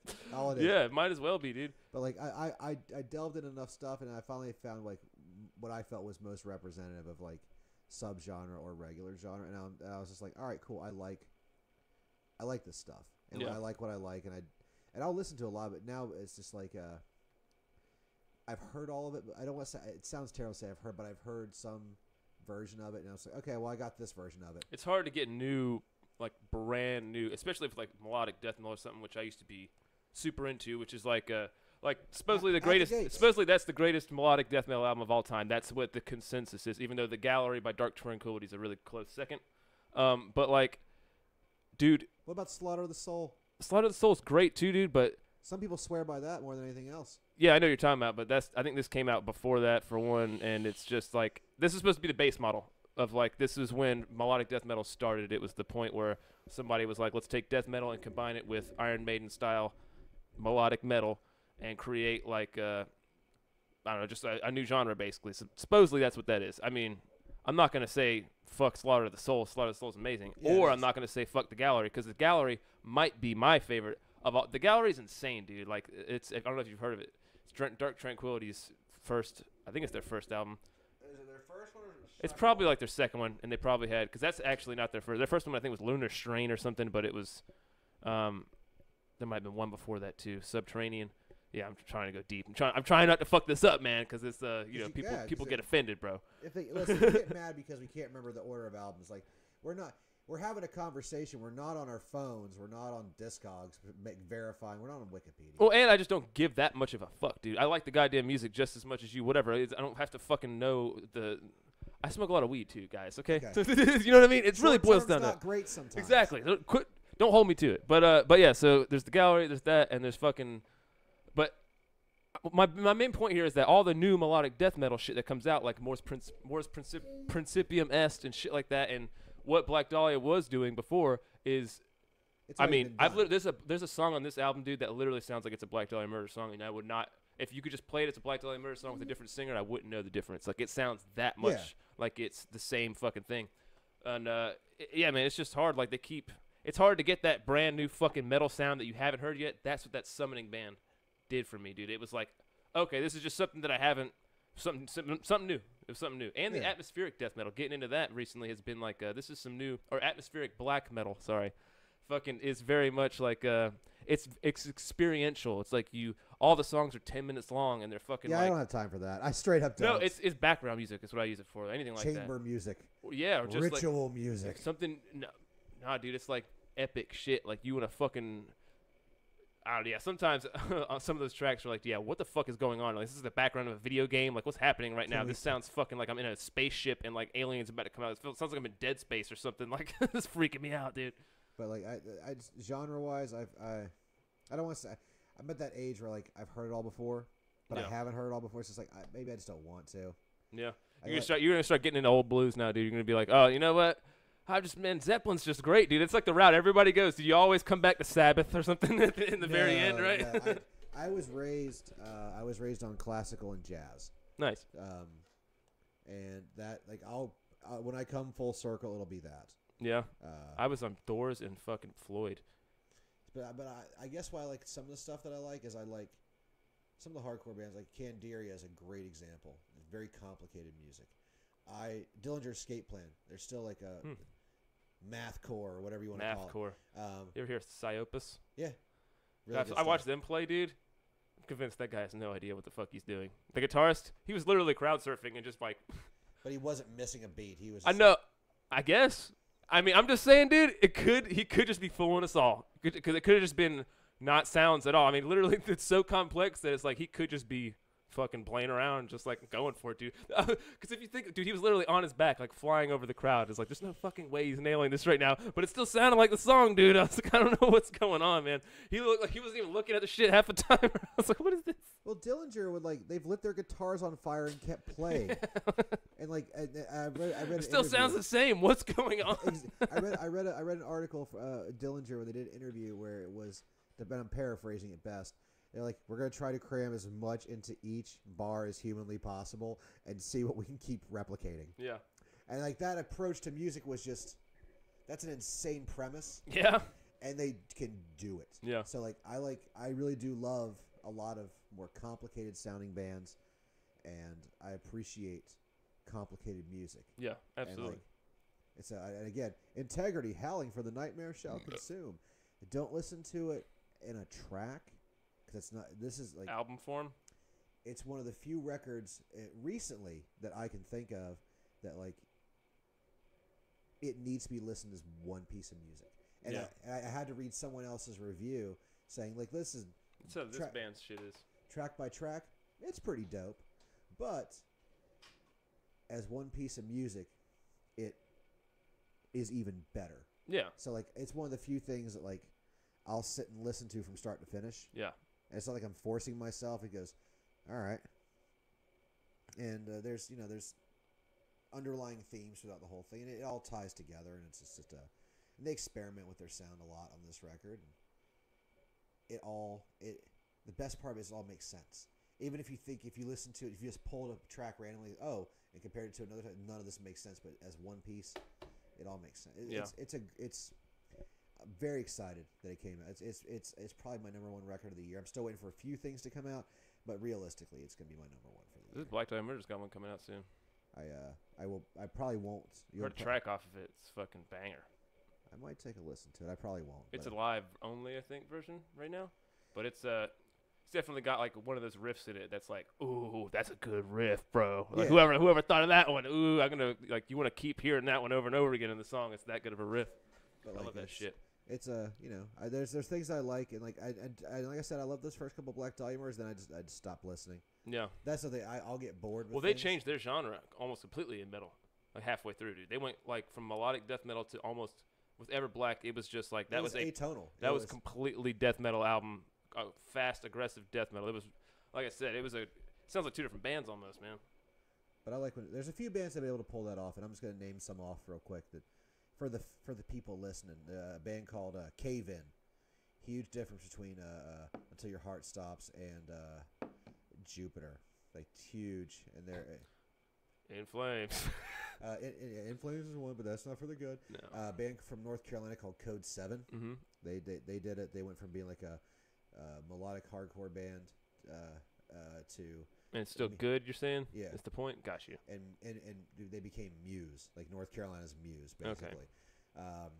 Who else has been really effective at that? I would actually get to go through my collection and be like, yeah, they changed their sound. This is real good. AFI changed their sound, and they played around with it. I like that they did that. A lot of good stuff there. But I'm really trying to figure it out. It's almost always for the worst, dude. No, I don't. But I think that's just because we are so attached to the original shit. Primacy versus recency. Yeah. And there's bands that have changed. And I personally wouldn't know the difference, but like Cave In was a big example for hardcore. Code 7 to a lesser extent. AFI to a lesser extent. I'm trying to think. Hope's Fall also from where changed their sound a lot, and it was actually really effective. At the Drive-In changed their sound from where they were to Relationship of Command. Just different bands have just been like a lot of bands can do a really good job of it. Every Time I Die started off as a Converge sounding band, and then they evolved into this dirty southern rock kind of hardcore party, but there's still something smart saying behind it lyrically. Then you have in Converge themselves, they went from kind of a Metallica with breakdowns to a band that defined an entire genre that on a record that to this day no one has ever. Jane Doe came out like 2000, it was 2001. That record changed hardcore as a genre. It changed metal as a genre. It changed metalcore as a genre. It defined a sound.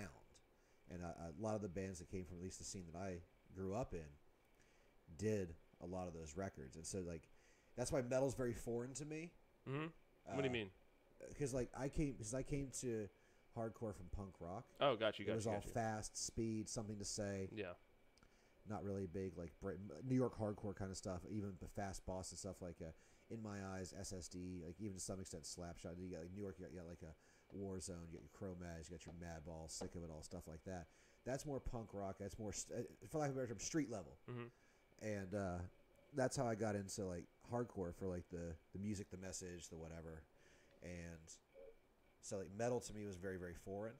It like I listened to a few metal bands, but nothing super intensely. Do you like the old shit? For what? Like Priest. I mean, Maiden. Death. Like I like it, but because I was exposed to it so late. Yeah. To me, it doesn't do. It's like okay, I can listen to this. I can throw on Painkiller now, and jam that whole album like fucking. Like I'll be speeding down the highway. That's a unique one. Judas Priest Painkiller has some ripping tunes on there, man.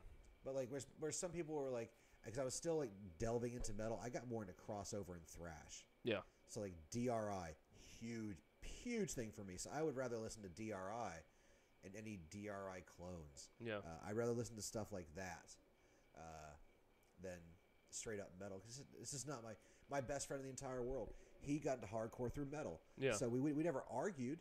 Yeah. But metal is very intricate and I don't want to say flashy for the kind of. It's music. a lot of musicians for musicians. Yeah. Type shit. It's like the comics comic. That's such a. I hate that fucking. No. You know what I'm saying though? Like it means the same thing though. It's like the musicians' music. Yeah. Is like, you know, it's like classical. It's like, oh, only we get classical. With a lot of those people who it's like, no, only we get this complex. It's like gent now, dude. It's like they're trying to take that to the goddamn nth degree, dude. I got all these strings, but I'm just fucking slapping this one around like an asshole. Like that's what the gent sounds like. I know, that's what I'm every saying. sound I just made, I was like, It's like, how many strings can I fucking not use on a guitar? Cool, Meshuggah, fucking awesome. It's a Jew word, so I appreciate that. A life once lost, fucking fine. But because I came from punk rock, it was more the message than necessarily the music. So the musicianship wasn't as pristine. Yeah. But when it started to get to that level, and you started having crossover, like hardcore bands having a more metallic sound, that was a bigger deal to me. Like Integrity, Gehenna, another big one. They had a much dirtier sound. Gehenna did. A lot of Ringworm, that crossover appeal of blending all sorts of genres together was just something that you didn't hear pulled off well, but when it was, you're like, holy shit. Yeah. You were just kind of more attracted to it because it really was unique. Yeah. So that's why a lot of those bands that I listen to and can still listen to, it's because they were so unique. And even if like their new record sounds like their previous one, who gives a shit? They did something very different. They took what was expected of them in a very fickle genre and said nope. And that's why like a lot of the bands that I think have defined, especially subculture genres, I think when you redefine the expectations of it, and you're like, I don't care if you like it or not, and you have that attitude because like this is better than what you're fucking doing, and it doesn't matter if you like, because I'm doing it really for me because I want to hear something that I want to hear.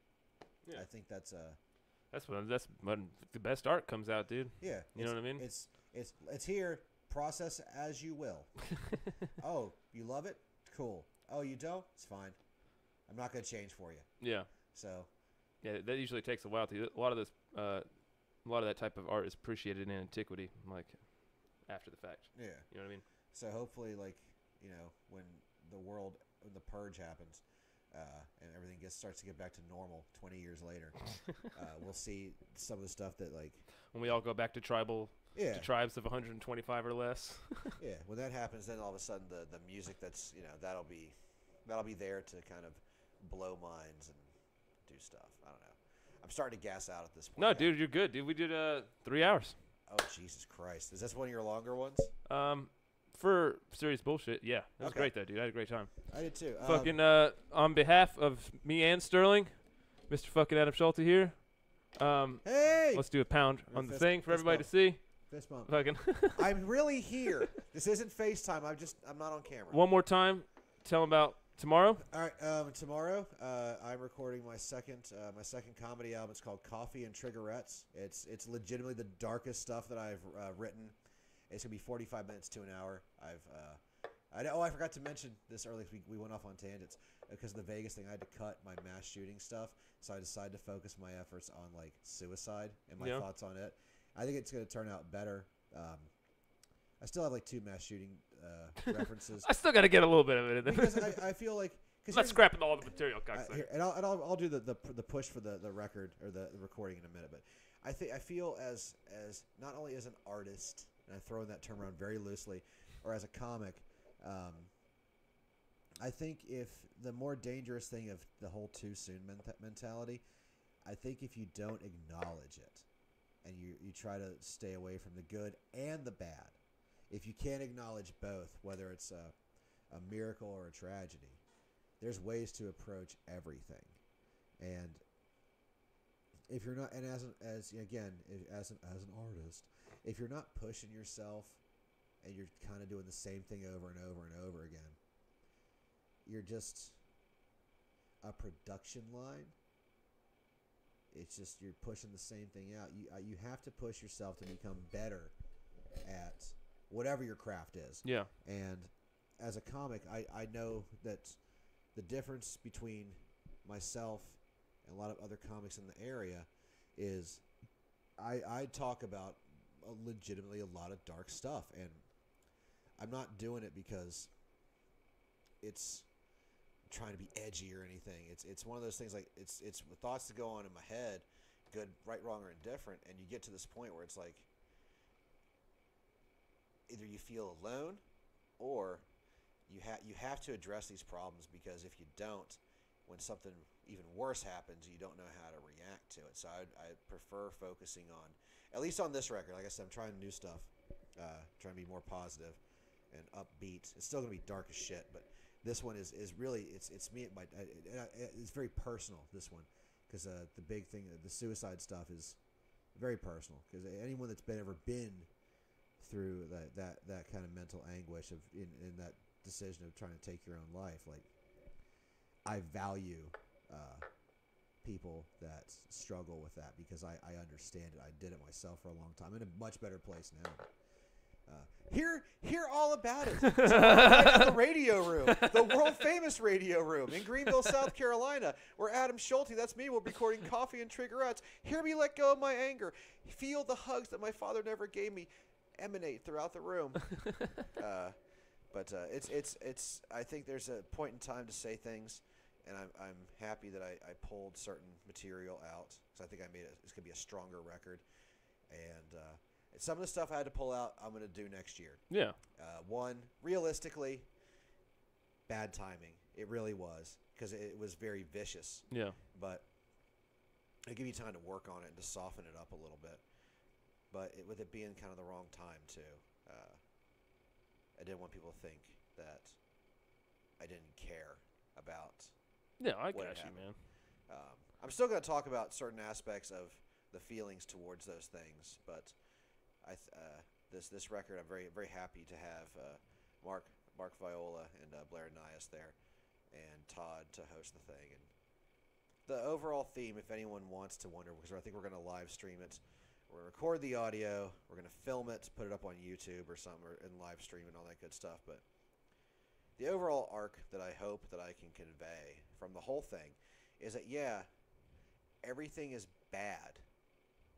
There is an actual light that will pull you through if you will allow yourself to grow as a person to do it. And there's always something better if you as a person can learn to kind of, we talk about the extremes in the ocean, to kind of learn how to live between and give yourself buoyancy. To give yourself balance and to let go of some of your preconceived notions of everything. And if you have that ability to do that, I think it's easier for some of the darker things in life to no longer be the catastrophic events as we built them up to. This is a normal thing. These things happen. Are they good? No. Are they bad? Totes obvi. But if you allow the actions and the emotion behind it to dictate you, you can never move. I don't think you can move past it. Yeah. So a lot of the stuff that I'm doing is me moving past a lot of personal shit, because I talk about like my suicide attempts a lot in this.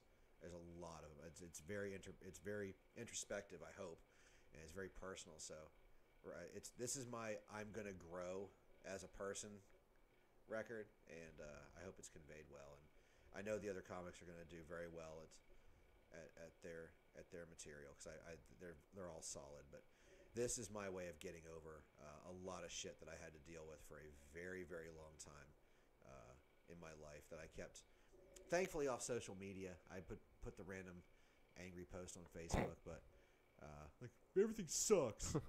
But it's one of those things where it's like, I'm ready to move past it, and the next hour, I've already started working on titles for the next hour, and I don't know if it's going to fall into like that category or if I can even put it there. But tomorrow night, laugh at his thoughts of suicide. Yeah, I mean, it's okay. Listen, it's fine. It's fine. No, I'm busting your balls. You know, I mean, I told a dead mom joke, and it horrified. All right, I'll tell this, then I'll plug the show one last time. Good. So when I first moved to Greenville, this is on my first album, Curmudgeon, as well. When I first moved to Greenville, I was starting to get back in shape. I was trying to do more with my life and feel better. Because, I mean, you know, endorphin science, weight loss, you know, you feel better in general, living healthier. And I forget that I'm covered in tattoos from the knees down. And I was going to the gym or whatever, and I was paying off my Belks card. And this group of old ladies, mall walkers, they had their church lady hats with all the birds and flowers and shit on it. they saw me paying my bill, and I just want to pay. I bought cologne like 8 years ago, forgot to pay it off, and I finally had to. Because Belks will get Jesus Christ. Yeah.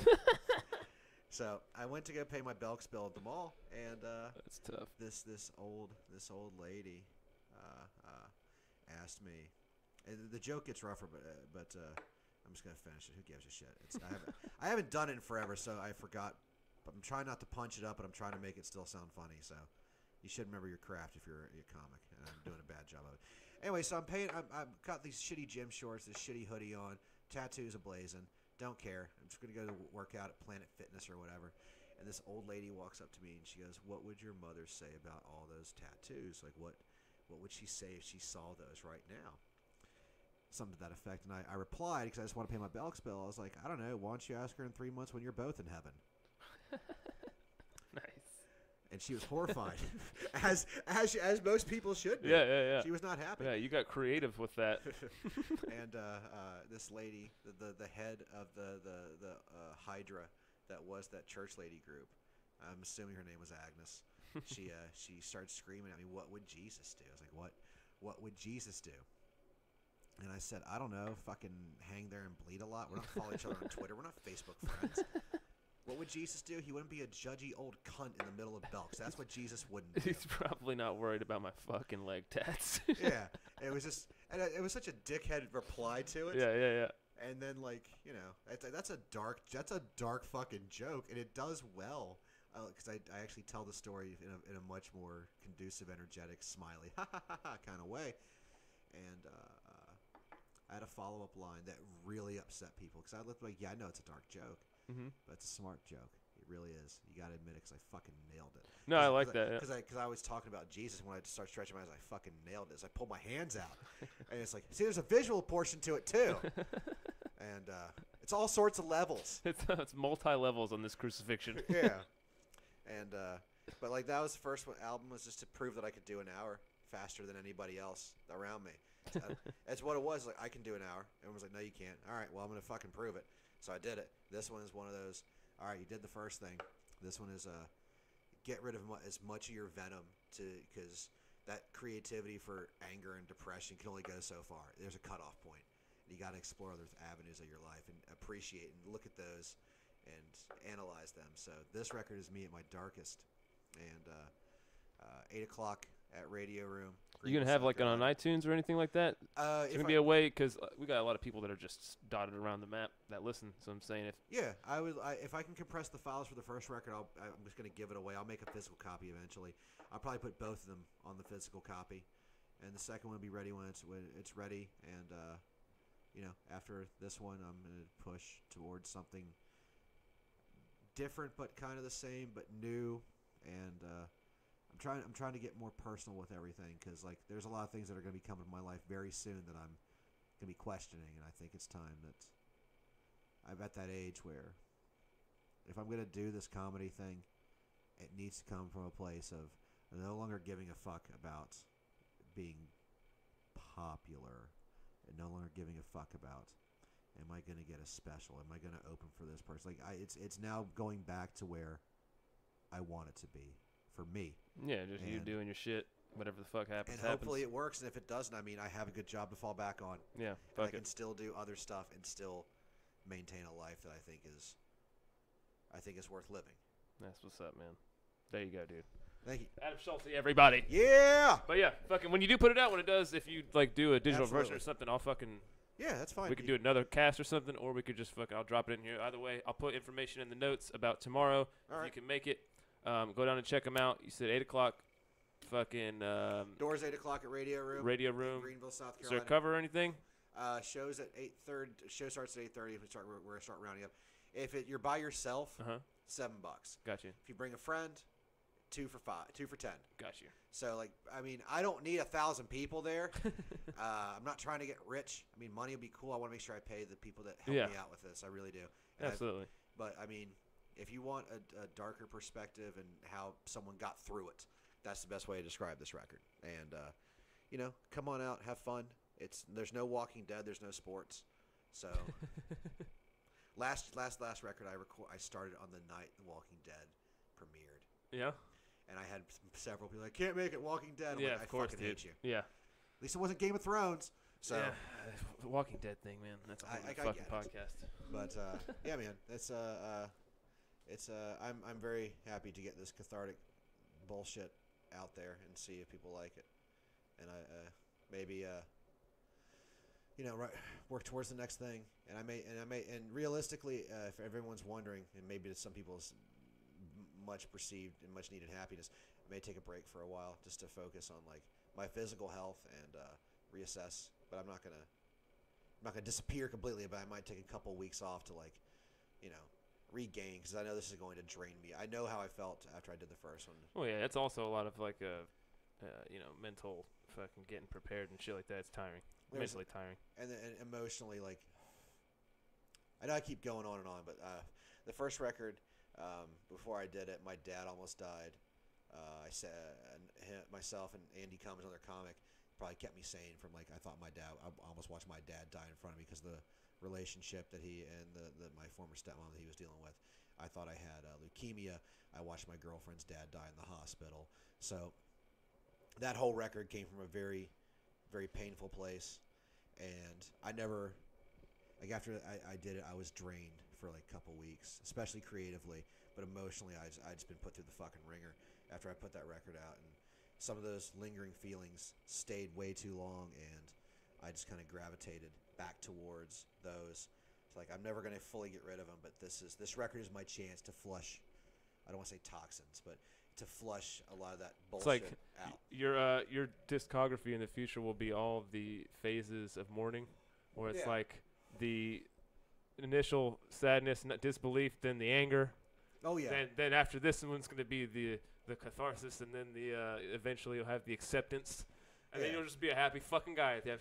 I mean, we'll see, but I think in the next record I've already started structuring jokes that I haven't done. I may do one or two tomorrow just to fill time, or if I think it's time, if it's going to be a good bit. Yeah. Probably on the third record. The second and third record are actually going to be the only ones that have carryover material, and I'm doing that for a reason. Not much, maybe 5 to 10 minutes, but it needs to be there. And then the stuff that I cut, that I had to cut, that's going to be there. So I got 15, maybe 20 into the new one, but I see where the direction it's going. It's a lot more absurd and whimsical, and but this I get to get rid of a lot of my perceived darkness out. And you have you have the trajectory of a metal band, dude, with your comedy. That's good. I mean, right? Doesn't it seem similar? A little bit, yeah. I think it's very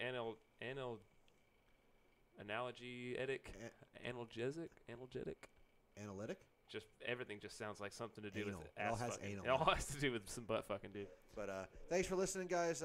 Christian, thanks for having me on here. Sterling, absolutely, you're not man. here, but you'll hear this. Thank you for having me on. But yeah, anytime, dude. Anytime you want to come on, just give me a holler. All right, it was a fucking good time, dude. Thanks, guys. Have a good night. Holla.